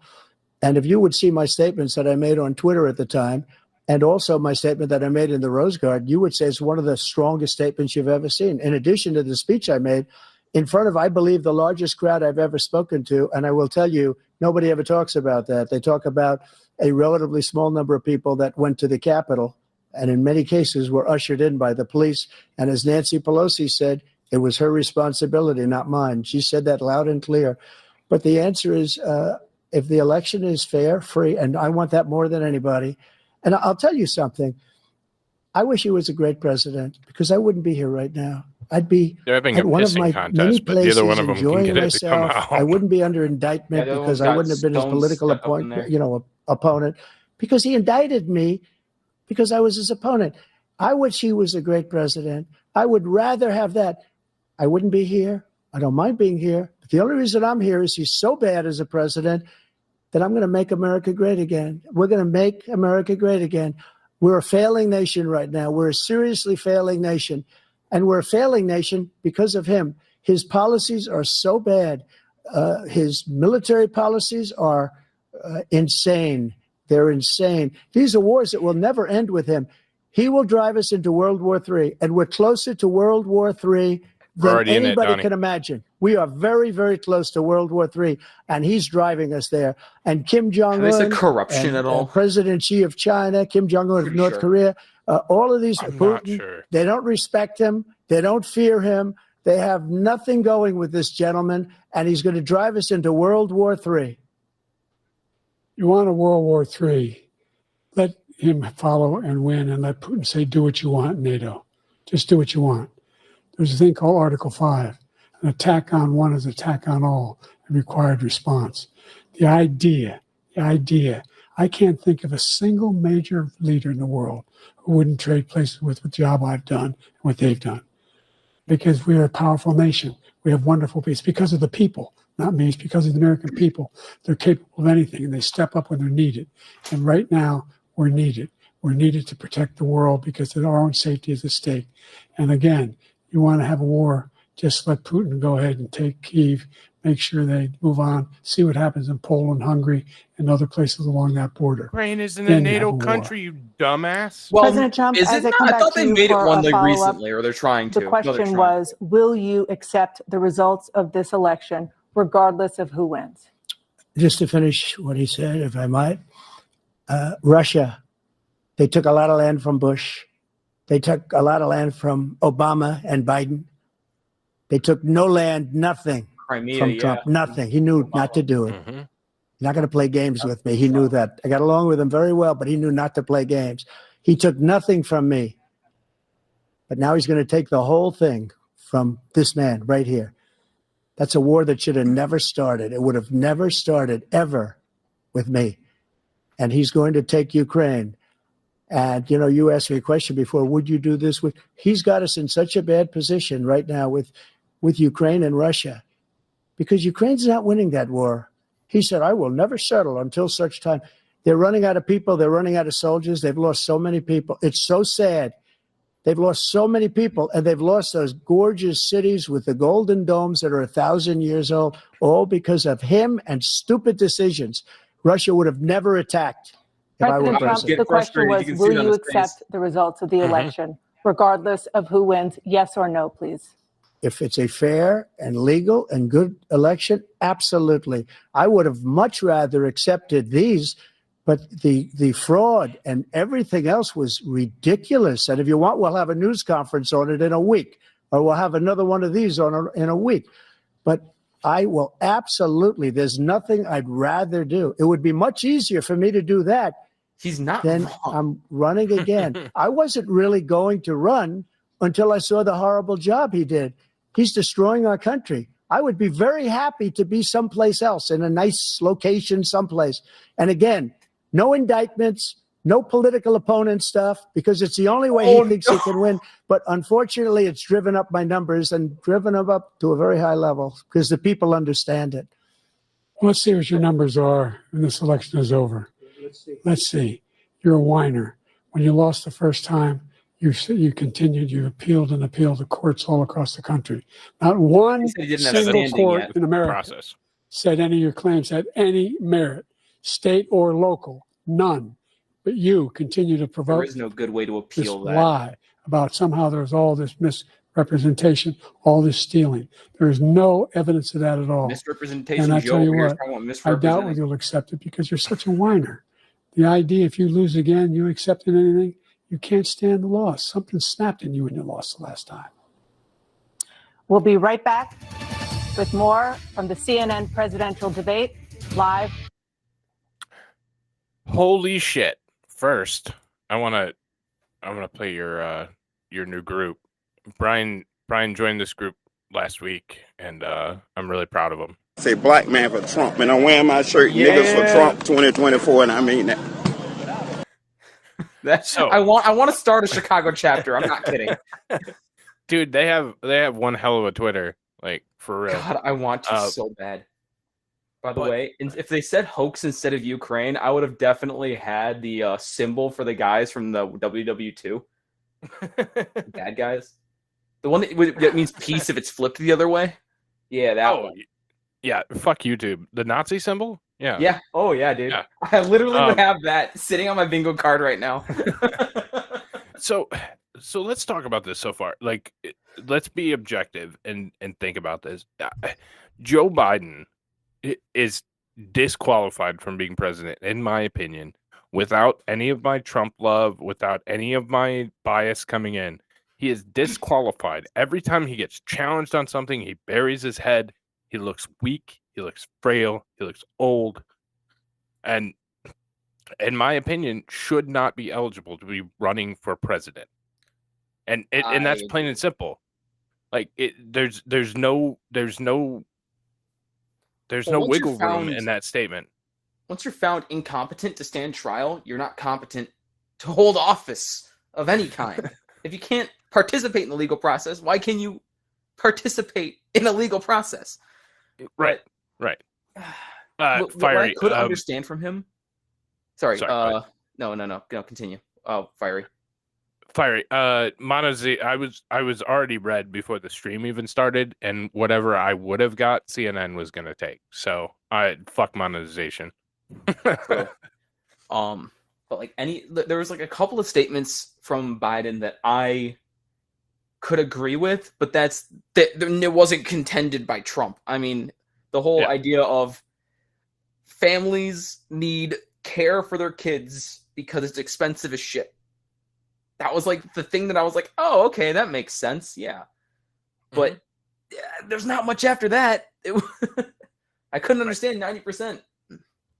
Well, and even so, Trump, where he got a little bit off, and where I will criticize Trump for, is I think the question about addiction and the question about drugs ravaging communities and ripping them apart It's so easy to answer. It's such an important issue that we're having, and cause of it is important. Cause of it is partially border. It's partially because this world sucks. It's partially because people want to numb and escape it. But right, I think that is a slam dunk that you have to address, and I don't like how he danced around it. There are so many ways that you could be very clear and very concise that, yep, we want to help people with addiction. We need to solve the root causes, and we also need to provide support and stuff for like, people that are afflicted by it. If I were him, I would have answered it somewhere along the lines of Biden's pandemic locked people down for 3 years. Substance abuse was on the rise because they had nothing else to do. We need to have some level, or first we need to close the border to stop more drugs from coming in. Then we have to have some enforcement policy or enforcement measures to make sure that we can get them out of the hands of people. And we need to it's a win. Or we need to have some kind of President something. Biden, you have 2 minutes. What was the question? We've made significant progress from the debacle that was left by President Trump in his last term. We find ourselves in a situation where, number one, we have to make sure that we have a fair tax system. I ask anyone out there in the audience, or anyone out watching this debate, do you think the tax system is fair? The fact is that I said you should be poor. Nobody even making under $400,000 had a single penny increase in their taxes, and will not. And that's not true. I do taxes. The case again, but that's not true at all. This guy has increased your taxes because of the deficit. Number one, he's increased inflation because of the debacle he left after the way he handled the pandemic, and he finds himself in a position where he now wants to tax you more by putting a 10% tariff on everything that comes into the United States of America. What I did when, for example, he wants to get rid of the ability of Medicare for us to be able to negotiate drug prices with the big pharma companies. Well, guess what? We got it down to $35 for insulin instead of $400. No more than $2,000 for every senior, no matter how much prescription they need. You know what that did? That reduced the federal debt, I think this is their closing, by $160 billion over 10 years because the government doesn't have to pay the exorbitant prices. I'm going to make that available to every senior all along. It's happening now, and everybody in America. He wants to get rid of that. I'm going to make sure that we have child care. We're going to significantly increase the credit people have for child care. I'm going to make sure we do something about what we're doing on lead pipes and all the things that are causing health problems for people across the country. We're going to continue to fight to bring down inflation and give people a break. Thank you, President Biden. President Trump, you now have 2 minutes for your closing statement. Okay, cool. Like so many politicians, this man is just a complainer. He said, we want to do this, we want to do that, we want to get rid of this tax, that tax. God, But he doesn't do anything. He doesn't do, all he does is make our country unsafe by allowing millions and millions of people to pour in. Our military doesn't respect him. We look like fools in Afghanistan. We didn't stop Israel. It was such a horrible thing that would have never happened. It should have never happened. Iran was broke. Anybody that did business with Iran, including China, they couldn't do business with the United States. They all passed. Iran was broke. They had no money for Hamas or Hezbollah, for terror, no money whatsoever.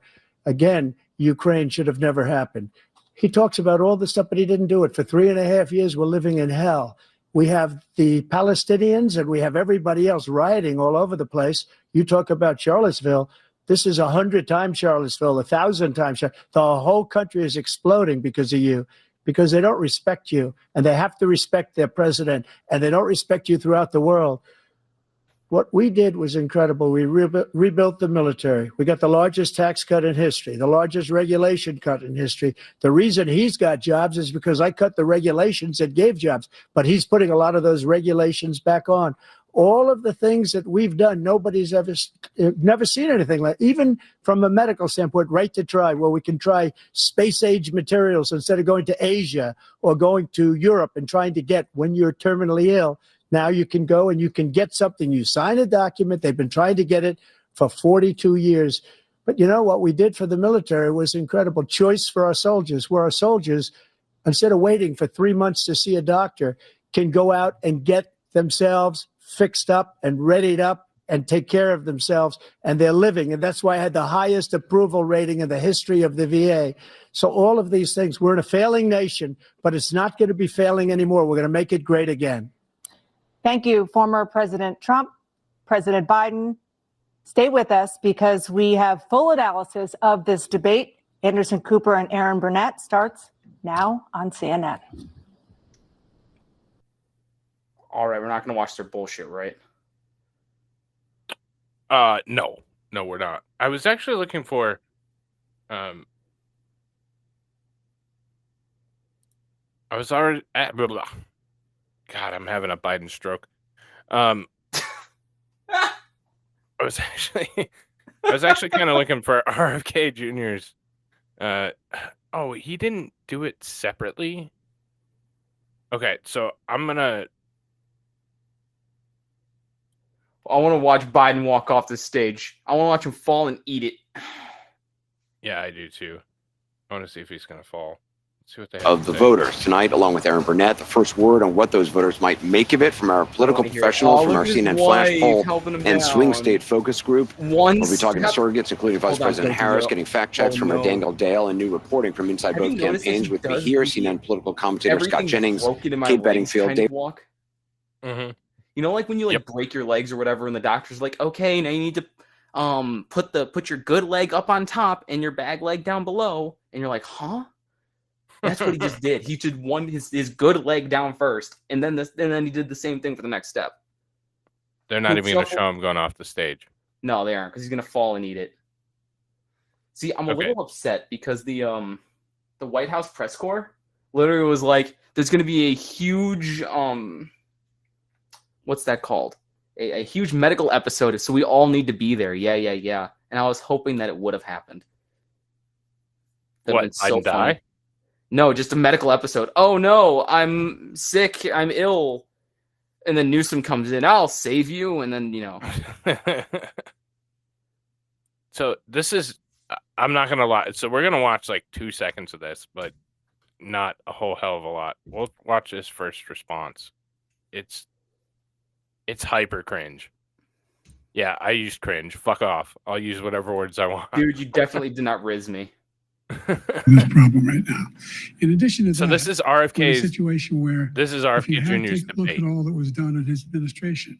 He didn't do much at all. By the time he left, things were in chaos, literally chaos. And so we put things back together. We created, I said, those jobs. We make sure we had a situation where we brought down the price of prescription drugs, which is a major issue for many people, to $15 for a insulin shot. I'm waiting to is see when close he's to going to jump $400. in. No senior has to pay more than $200 for any drug. All the drugs they conclude beginning next year. And the situation is we're going to make that available to everybody, to all Americans. So we're working to bring down the price around the kitchen table, and that's what we're going to get done. Thank you, President Trump. We have the greatest economy in the history of our country. He's going to talk. And other countries spent the money. We never got to make a back jobs, a bounce back from the COVID. He has not done a good job. He's done a poor job, and inflation's killing our country. It is absolutely killing us. Thank you, President Biden. Well, look, the greatest economy in the world. You're not going to He's talk the at only one all? who thinks that, I think. I don't know anybody else who thinks that. I don't know. Just keep skipping these here. He had the law and hasn't anybody had when he was in the military do anything about that this century anywhere. Maybe he listens to the whole Mr. Kennedy, topic. the question was, people feel worse off because of inflation. And I want to thank everybody for being here and for this opportunity. And thank you, John. I also want to thank Elon Musk for live streaming this on X. CNN made some statements suggesting that might be, that he may get sued for that. And I'm very, very grateful for the courage that he's shown to protect freedom of speech in this country. I want to just orient us a little bit about why we're here tonight. And I don't want to make it sound like I'm complaining because this isn't a personal issue. This is something that should be very troubling for our country. What happened with this debate? Yeah, it's something. My uncle gave the first televised debate in 1960. Ever since then, the debate has been run by nonpartisan organizations, the League of Women Voters till 1988, and then the debating commission thereafter. And this is the first time that a private corporation owns the debate. And it's troubling because CNN is making tens of millions of dollars from this debate. And so they have an incentive to go ahead and collude with the two presidential candidates whose main purpose was to keep me off the stage. And again, this isn't a personal issue. This is something that's important for our democracy because Americans feel like the system is rigged. And this is this collusion with a corporation or private corporation that both those campaigns are going to be pumping in tens or hundreds of millions of dollars in advertising.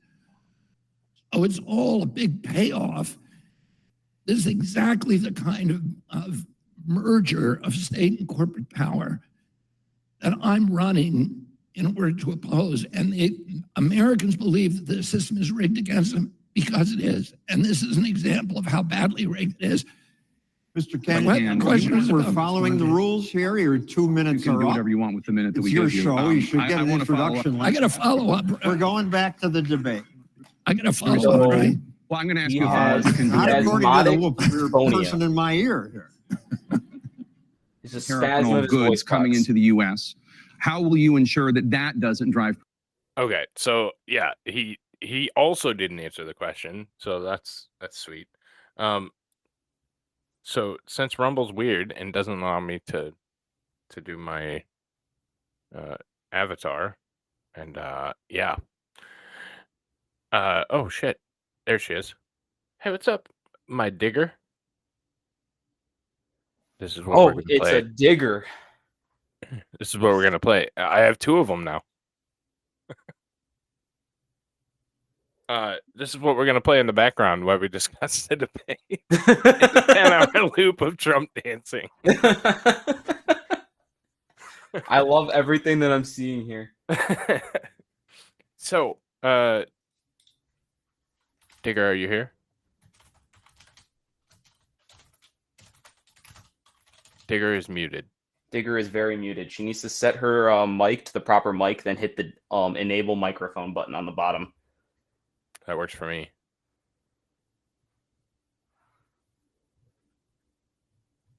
So I'm looking at the PolitiFact live fact checking. Okay.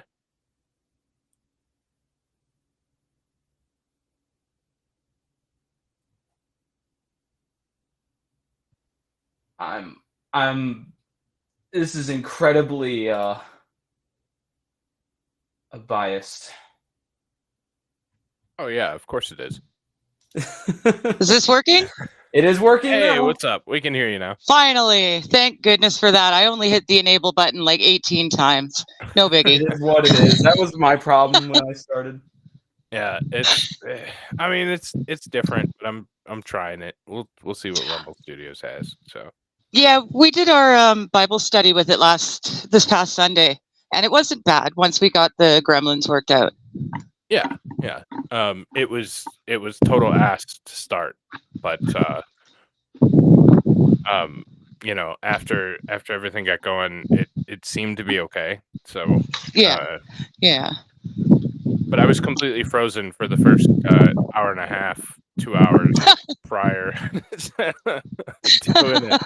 I couldn't do anything at all, but it was still streaming, so I didn't want to fuck it up. So Yeah.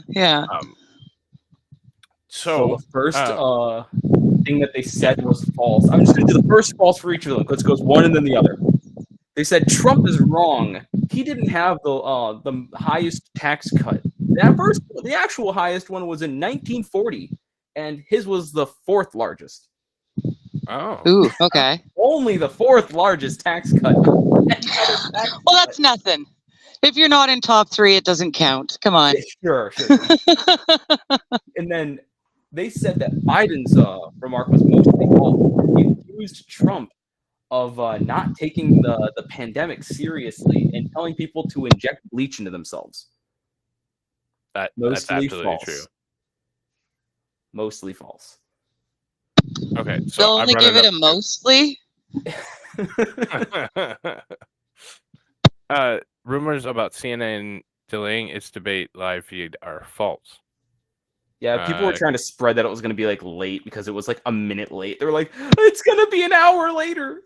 Bullshit. Well, they allegedly said they were going to delay it by 1 to 2 minutes, and some thought that was to be able to edit. Now, Biden looked like total shit, so even if you did edit it, it wasn't going to be. I did not notice any noticeable cuts, and I'm pretty sensitive to that kind of thing. So, yeah, ding. Ding! I don't know what the hell happened there. Who was that? Oh, I don't know. I heard just 2 dings. There we go. Trump is wrong once again about his tax cuts. Biden opens with misleading bleach talking. Oh, they did knock mostly false. It's only mostly false because the whole thing is not really a bleach. It's more of a thing. It's hard. Yeah. Trump falsely said Biden is allowing millions to come in from prisons, jails, and mental institutions. Pants on fire. Blah blah blah. So that's obviously not true, but we know it is. Yeah. Hold on, wait a minute. 103,000 non-citizens. So from Biden's own numbers that he said, 103,000 people would be like 2% with criminal convictions. Right. 2% of the people coming in are going to probably kill people. From years 2021 to 24. So a 3 year for 3 years. So that's 31,000 worth of holy shit. Wow. Greatest economy in US history. False. But it only accounts for people stopped. It doesn't count getaways. Right. Because criminals love to get caught. So they're going to come 100%. right in where you can definitely know that they murdered somebody in Ecuador. Like, that's going to happen. PolitiFact got this one right, boys and girls. Trump said he is the greatest economy in U.S. history. False. Unemployment was near historic lows under Donald Trump. However, growth in GDP was well below what previous presidents achieved, and other metrics such as wages and business investment ranged from decent to mediocre. This irritates me a little bit because every time they do this and they talk about GDP and how it increases, they never do it per capita. Yeah. That's like the biggest lie. We can increase our GDP by $2 billion. It's like, great. We don't. You're getting like 100 million people in here, which means the GDP per capita goes down instead of up. Mm-hmm. After being asked, blah blah blah, prescription drugs, $15 as opposed to $400. We heard the similar claim half true. So even though it's full of shit, because they say it's $35, that's half true because of course it is. Trump distorts immigration impact on Social Security. All these people are coming in and will destroy Social Security. That's This a is misrepresentation of that fact, that the statement that he made. Yeah. And He said it that they're is coming going in and to- getting Social Security. Right. And Yeah. it is going to affect it. Yep. Only our agenda to publish the truth so you can be informed and participate in democracy. Dude, these are Support the ads. truth. Yeah, they are. Suggest a fact check. No spin, just facts you can trust. Democracy depends on it. Go fuck yourself, PolitiFact. Trump is wrong that all legal scholars wanted Roe versus Wade. It sucked my ass. Like, Ding, ding. Of course it's false. Yeah, I don't know where that ding is going. Probably new fact checks, actually. Okay, yeah. I'm like, it's not me. Because if you want to meet some friends and spin the facts, then you just need to go to meetspin.com. don't do that. That's a bad idea. Oh. Killing babies after birth. True. That was true. It has to be. But they rated it false. They rated it false? Really? Willfully terminating a newborn's life is infanticide and illegal in every U.S. state. We've rated the claims about That wasn't his birth abortions statement. false. That wasn't his statement. He said Yeah. they want to make it that way. He literally Yeah. pulled up the Virginia governor, whoever the fuck he was. Gotta Trump make claims make the baby comfortable when the mother and doctor talk in the other room. Trump claims he left Biden safest border in history, but the spike began in 2020. Yeah, almost right after Joe got elected. Huh. Yeah. The Fucking spring weird. of 2020. Strange. It's like they knew Joe was going to win. And so Right. they started sending people in advance of it. Right, Exactly. That's exactly what happened. Biden cites federal data for 40% drop in illegal border crossings since week's old policy. Mostly true. Wait, what? Hold on. Okay, so we got the incredible heat of the summer causing people to move slower. A.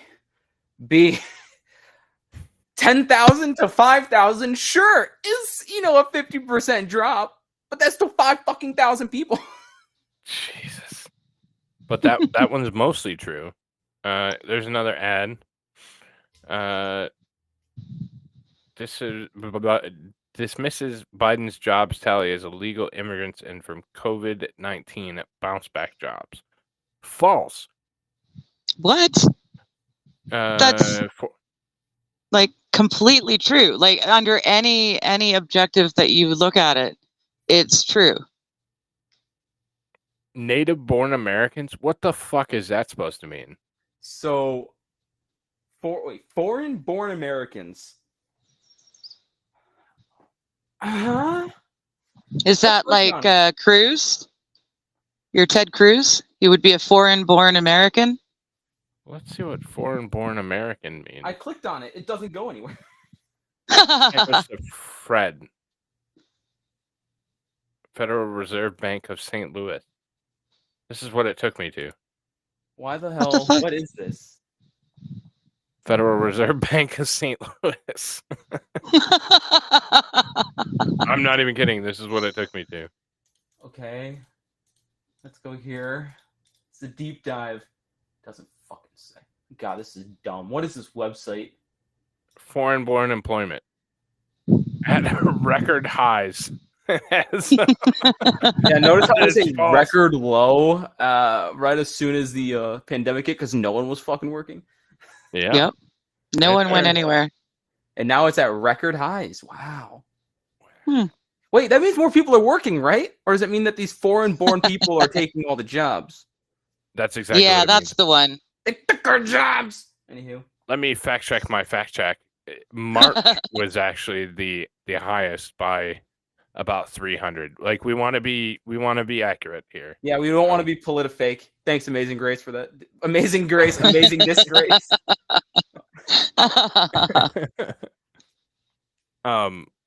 So we'll It's go not back here. clear Trump will pardon all J6 defendants.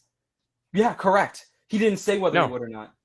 No, I don't think he's going to. I think there's certain people that broke the law and should pay for. Yeah, MAGA Meemaw is going to go free. Right. Cop puncher number G is going to be in jail forever. Not forever, but probably like another couple years. Minnesota Governor Tim Walz, not Trump, called in the National Guardsmen for riots. That's half true? It says false. So he called him in.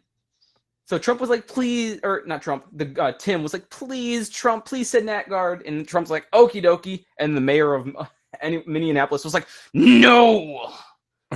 Also, he said Oregon or Washington, one of the two. One of the other ones, it wasn't Minnesota. That's just wrong. Well, no, this was for St. Floyd. So this wasn't for January 6th. I know. It was the other one. The J6 one was Pelosi saying, I don't want it. Yeah. Yeah. I can't do it with Pelosi or anyone, frankly. Well, you got to get really drunk on some really cheap wine, and then you can do an appropriate. Yeah, true. But just remember, if you want to spin facts with your friends. Anywho. Trump repeats false story about Nancy Pelosi calling the National Guard on January 6th, or failing to call the National Guard on. She said it was true. I know she said this. She came out and said it. Yeah, there's a video. Yeah, I've seen it. No evidence Biden used super predators. You're right. It was the Clintons. I think Biden said the N-word like 12 times. He did. It was great. He also used the term predators, but he didn't say he was talking about black people. He only used black people in a previous sentence, but where's the one about where was it? What was it? It was the Charleston one. Where's that one? Or whatever not the Massachusetts. The one about the tiki torch bullshit. Oh, I heard him mention that. It's not even on here. They don't even want to fact check that. Clearly indicates that there was intent.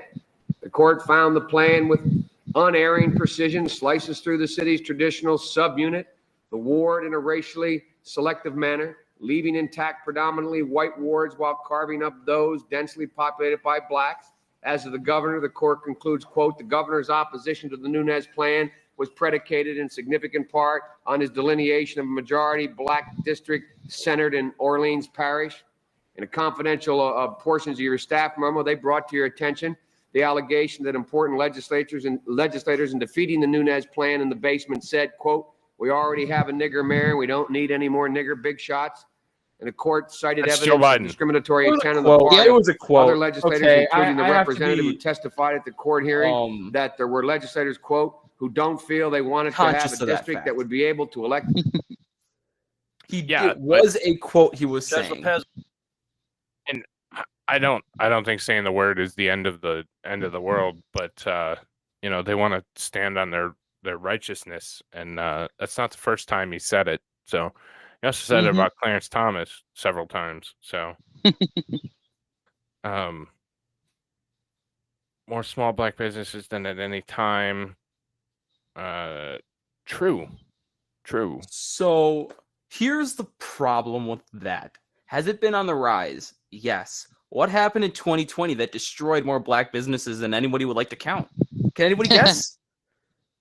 This continued a rise that began under Trump. Yeah, it was like super high. 2020 happened. Most of them got destroyed. And then it just kind of continued on the path of growing. Of course, it's just going to grow. What the fuck? Ding, ding. Ding, ding. Trump has walked back his stance on terminating Obamacare. Half true. What? No, I think he has. He specifically said that he's going to make it better. He said he's going to renovate it, which means it no longer Obama. I don't know. Here it is, the very fine people. Let's go. Let's see. These pussies didn't even fucking say anything about it. They didn't even rate it because they know it's not true. It says at the bottom and like the very end of the middle paragraph, he also condemned the neo-Nazis and white nationalists. He didn't say the full. But they didn't check it either way. Why they cut it apart? But not all those people who are neo-Nazis, believe me.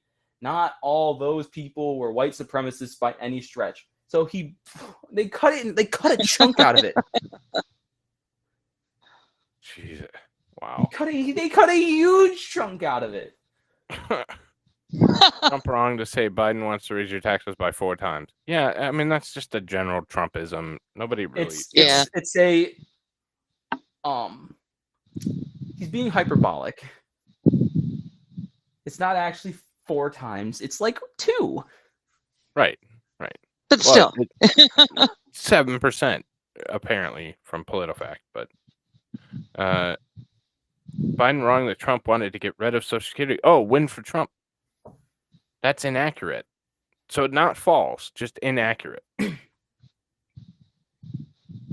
Deficit spike. Blah blah blah. Wait.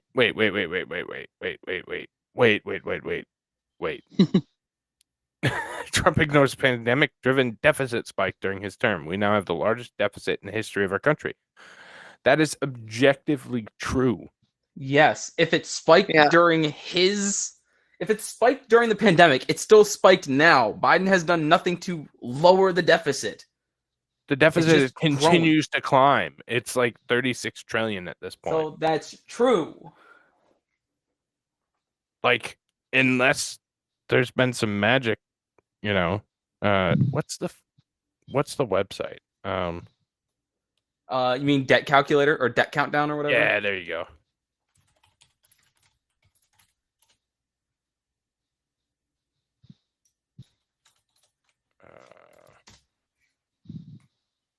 USDebtClock.org. There you go. Yeah. I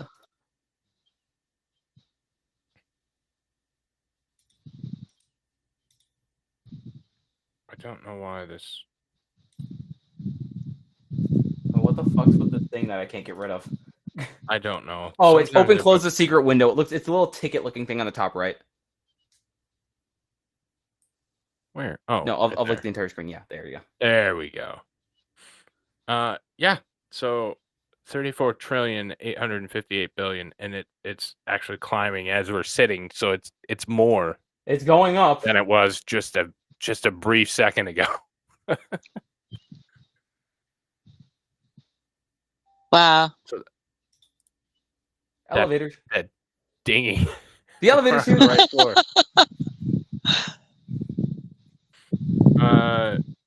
Trump falsely blames Biden for the indictment. No, that's not false. He literally went over it and said that that Biden DOJ members went to the state level to indict him. Yep. It was incorrect. Right. Biden correct about historian survey ranking Trump as the worst president. That is true that some assholes got together and ranked the best and worst presidents, but we'll see if I can find it quickly. Don't really if you care. right click on the true, you can find it. Oh. And then it sends you to the link called a presidentialgreatnessproject.com. It opens a stupid PDF paper. I would love to know who. Yeah, I'm not going to go through that. But yeah, they did rank Trump as the worst. Who cares? Whatever. They called Lincoln the first best. What? Yeah. They ranked Obama as the fucking 7th. I know. I have to say these people are I could find just as many people with just as many degrees to say the exact opposite if I wanted to. Right, all these facts and stats. Everything can be fiddled with. So right. The fact that Biden is relying on these people for his, to show how great a job he's doing is kind of. Oh, did I lose? I think we lost. Oh yeah, or did I lose me? Amazing right. No, what? Huh? We're good. They did check the Am I golf back? backs. Yeah, you're back. Hey, Okay. Democrat Yes. House and Democrat Congress passed the budget for 2020. No wonder we went in so much fucking debt. Yeah. Sorry, go ahead, Digger. Were you? No, that's okay. It's my silly tablet. It likes to go to sleep if I'm not constantly fiddling with the screen, and I dared to light a cigarette. So, How dare you? I know. But no, Biden is he's scary as shit. He's Trump was right. If Biden wins again, we're all hooped. We're so hooped. It is beyond anything.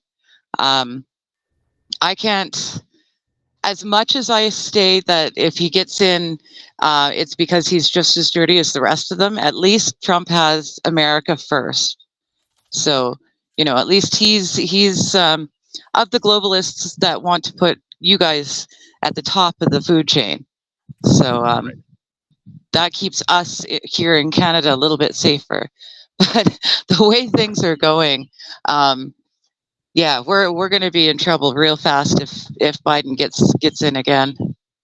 And actually, since you're here and I finally actually got you, I want to know what your opinion is on the replacing Biden theory. Is that still, because people are speaking more and more about how they're just going to yoink Biden at the last minute and throw someone else in. But you were pretty sure that couldn't happen because of all the hoops that you have to jump through to get there. Yeah, Do you still believe that? Oh, absolutely. Based on constitutionality and based on the way that our system is set up, no, there's no potential. If he's, I mean, the only thing that I could remotely see that would be even possible would be him and Kamala both died. But it's not. But they'd both have to go. Right, they'd both have to go. Replace Kamala like that. It'd be kind of a pain. Right, and there has to be so much. No, it's still not possible. Now, to say that the Democrats aren't going to try and switch that around, but yeah, the registrations are already closed. It would be a huge mess.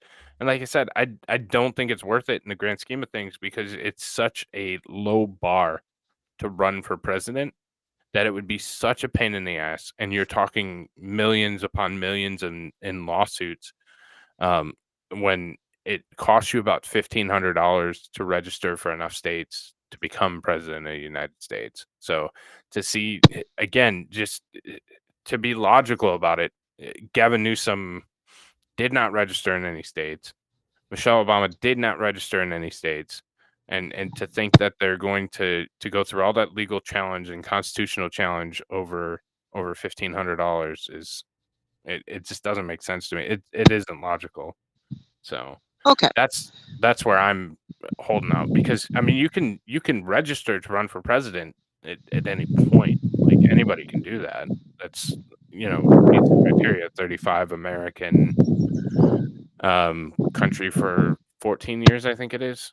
I forget, but yeah, it seems like such a hassle for something that would be so easy to fix, and none of them have registered. So I stand very, very strongly with they may replace Joe with Kamala, but I also don't see how they're going to pass by Kamala because black woman, blah blah blah. But no, she's an Asian American woman, obviously. Well, she's doesn't she have some native too? You're right. She's whatever it needs to be at the time. She's conveniently brown. She's conveniently brown. Conveniently brown. I like that. It's like the same like me. Oh, Brian, what are you? Oh, I'm Mexican. I am black. I am Indian. I am. What do you want me to be? Yeah, I'm what you need me to be. I'm your everyman. Thank you. Right, you're Nice. Puerto Rican, and we know it. Puerto Rican. There you go. There's another one. So Iran's foreign currency reserve declined under Trump, but not to zero. They had no money whatsoever. Half true. But we literally gave them money, and then we stopped under him. Right. Please don't make 128 nukes. billion to 15 billion. That's pretty damn broke for a country. That's pretty damn broke for a country. 15 billion is just Chicago. Yeah. I know Illinois, just Chicago. This is probably the most important one out of the entire fact check apparatus. This is why we all came to the debate. This is what we're looking at. Is it the golf? Boys and girls. This is the golf. Joe Biden is currently listed with the USGA holding a 6.7 handicap out of Fieldstone Golf Club in Delaware, but Biden hasn't logged a score since 2018. Ooh. That's 6 years ago. And Trump is the better golfer. He has a handicap of 2.5 out of hasn't winged foot. Posted a score since 2020. Right, 3 years. Biden's was since 2018. Yeah. So double the amount of years. So that's the fact checking aspect of it. And so just general thoughts on the debate real quick. I mean, I'm saddened for this country because if Biden is the president that we deserve, we're a nation in decline. Like, things are going downhill so fast. We're collapsing on every foreseeable front. Biden is the president we deserve, but he's not going to be the president to get us out of this mess, and he's not going to be the president to make it better. What did he even say through that entire thing? I don't think I understood a single answer he said. The 6 words of any answer he would give were, and then the time that I was president of the United States. What'd you start with? Not a joke. Not a joke. And then I'm very happy that my debate bingo card almost ended up in this spot. So happy. Yeah, that's pretty awesome. I will screenshot it. I have to ask. My bingo card had sharks on it. What does sharks mean? I don't know. I have no fucking idea. Like, there was supposedly something that Biden went off on a shark tangent at one of his speeches recently. So that was one of the suggested. Like, I go through the most used in their speeches to put them on the cards or whatever. Right. And that was in one of Biden's last speeches, is the shark. Biden's last speech was, because his uncle died in that plane crash where he got eaten by sharks. Eaten by sharks. I remember that. Oh, God. Yeah. I did not hear that one. I don't know that. World War II, and when his plane went down in the ocean, he was almost eaten by sharks and then landed on an island where the indigenous people were cannibals and ate him. Right. Oh, exactly. I remember the cannibal bit. Yeah. Yeah. Oh, my goodness. There were sharks before that. So. Oh, well, of course. Sharks are cannibals. Come on, man. I think he punched a shark and. Oh, yeah, he punched a shark and then he got to the island where he was killed. Lying dog face pony soldier. That kind of shit. Wow. Yeah. What the fuck is Scranton? Scranton is it's Joe, a place. Baby. Scranton, Pennsylvania. That's where Joe met Corn Pop and grabbed the chains and was gonna beat somebody's ass and so on and so forth. I'm so happy that Biden didn't say we're gonna build back better again. So this is from X, Democratic Party official on Biden's performance. Quote, nothing good. On the Communist News Network. On CNN. Not bad. Democrat Not bad. Nothing good. I love the dance. The dance is great. Oh, man. If I could just go to McDonald's with this man, I'd buy him a burger. Oh, for sure. I'd come by with a 6-pack of Coke and sit down for a spell. Nah, he probably wouldn't drink the Coke that you gave him though. You have to get the Coke from the dispenser because he's afraid you're gonna like lace it with. Oh, true. That's why he gets only fast food. It's because he doesn't want to get poisoned. Gotcha. So this is really interesting. So this is seeing. I know we weren't going to watch a lot of it, but we'll watch just this brief clip. But apparently, I think it's interesting to see what people are thinking about after the debate, because obviously we have our own opinions, but they're going to try and spin this. Here is CNN's commentary for post debate. Right now, as we speak, there is a deep, a wide, and a very aggressive panic in the Democratic Party. It started minutes into the debate, and it continues right now. It involves party strategists, it involves elected officials, it involves fundraisers. And they're having conversations about the president's performance, which they think was dismal, which they think will hurt other people down the party in the ticket, and they're having conversations about what they should do about it. Some of those conversations include, should we go to the White House and ask the president to step aside? Other of the conversations are about, should prominent Democrats go public with that call? Because they feel this debate was so terrible. They do say in moments in the debate later, the president got better and got his footing, but then at the end, even his closing statement was a little halting. The contrast between the two candidates. Let me be clear. None of them, and a lot of Republicans, don't think Donald Trump had a great night. Donald Trump broke the fact-check machine more than I can count tonight. That will be on the record as we go forward. He refused to answer some very specific and direct questions about his conduct, about January 6th and what all. So that will be dealt with out there. And sometimes there's a parallel universe between the political elites and the American people. It'd be nice to see what the voters say. But I can tell you, it started minutes in. It started with the first couple of answers, and it has continued throughout the night from a, oh my God, oh my God, oh my God, to what do we do about it? The look on Cooper's face, even he can't believe it's being said out loud. We have a problem. Just to co-sign what John is saying, I mean, the panic that I am hearing from Democrats is not like anything that I have heard in this campaign so far.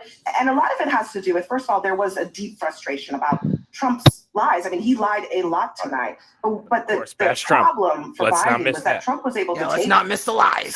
Sometimes incredible falsehoods and turn them into some kind of argument, whereas Biden's answers were, in a lot of cases, not coherent, deeply problematic, that he was not able to take pretty straightforward answers and answer them to the American public, and then also at some points bringing things up. Let's finish this clip and then we'll wrap it up. So there is a all right, there we go. So that's I thought that was important to show you what the media is actually saying, the liberal media. When a Democrat black woman calls you deeply problematic, you got problems. If she's supposed to be on your side. It's, man, I mean, that's not good news. I felt like this was the way it was going to go. I felt like he was going to look like shit. There was grumblings of 25th Amendment, which would remove him from office. That would obviously allow Kamala to take over. Again, based on the filings, Kamala's going to have to assume the role. I think the most likely scenario is if they won, you could see Kamala either step down or something like that. So you could foreseeably see a situation where it's kind of an unwritten thing. Kamala's going to take the presidency. She's going to lead the ticket. And then Gavin Newsom is going to be the vice president. And Kamala's going to step down day one after she takes office. I think it's shady as shit, but that's conceivably the only way without a significant protracted court situation that you would have something like that. And you could see Newsom as your president. Newsom's not. That's scary. I think shit's gonna get really messy between now and November. And no kidding. I said that in the beginning, and I said that as far as commentators and people that do this, it's gonna get nasty here in the good old US of A. Because we're essentially a rudderless ship with a bunch of incompetent assholes that don't have the best interests of our country at heart. I don't know, man. That's I the kind of feel like we're doing the death knells of a cornered animal. Kind of, yeah. I think we have one option. It's Trump, or we're completely fucked. Completely. Yeah. Utterly fucked.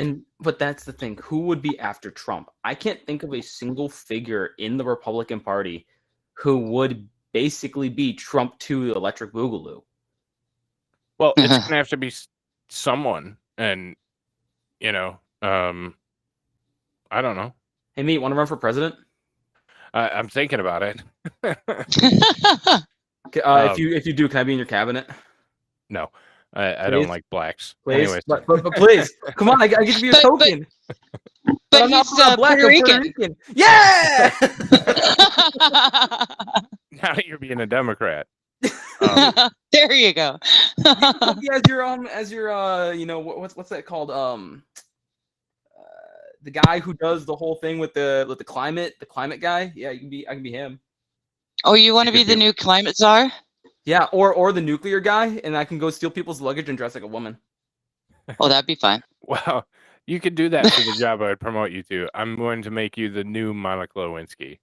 Ooh! So, I did not have sexual relations with that woman. And then someday we'll be looking at a picture of Mighty grinning behind that desk, and we'll say, "Hey, my toes sticking out from the bottom." You had no idea there's two people in that picture." Exactly. No, I mean, in all reality, we're gonna have to. I mean, somebody's gonna have to step up. 4 years is a long time. We'll figure that out once we get to it. But Trump has to be the first step, and then we go from there. So. And in 4 years, we're gonna have a lot of people who turned 33 who were not available previously. Yeah. Yep. So. Ooh, how about an AOC presidency? Huh? Gross. Oh, good Lord. Hey, she won her primaries again. Come on. Did she? Gross. Yeah, but the alarm pulling motherfucker didn't. He lost. Bad. Yeah, I saw that. Yeah. I saw that. That's good. I think I can't remember what the fuck his name was. Yeah, I don't know. He was jumping on stage. That was enough. Another squad member also lost their primary, but I can't remember who it was. I can't believe AOC won. Yeah, well, I mean, huge money behind her, and it's a liberal stronghold. So, I guess so. One more, I promise, and then I'm gonna wrap it up. Okay, 32 seconds is fine. 32 seconds. This is Joy Reid. No joy. No Very joy. sad. Very sad. This is kind of funny. I too was on the phone throughout much of the debate with Obama world people, with Democrats, with people who are political operatives, with campaign operatives. My phone really never stopped buzzing throughout. And the universal reaction was somewhere approaching thank you, panic. amazing. The people who were texting with me were very concerned about President Biden seeming extremely feeble, seeming extremely weak. I too was on the phone throughout. So that's the takeaway from another major news outlet. So didn't he extremely feeble, extremely weak. Yeah. He had a week of relaxation before this. He literally had a week-long vacation before he had this debate, and he still was this feeble. Yeah, he was at Camp David for a week prior to. I heard they were practicing his standing. But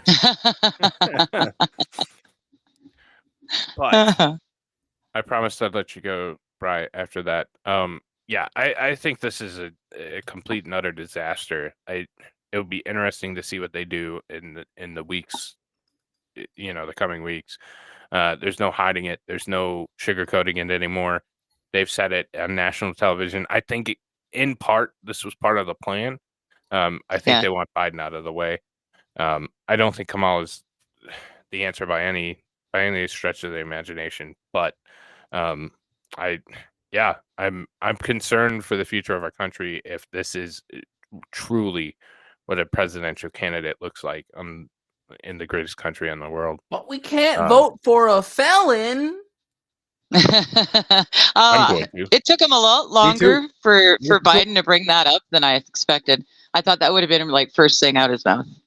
Oh, I know, 44 minutes. It was long. I was watching it. Yeah, I'm impressed. But that's close to 3 hours. I'm going to jump off. Brian Digger, thanks for coming on. Thanks for your input. Thank you. Yeah, and God save America, because we're going to need it. True. Yep. All right, y'all. Chat, as always, thank you. And I will catch you all again on the next one. Take care, everybody.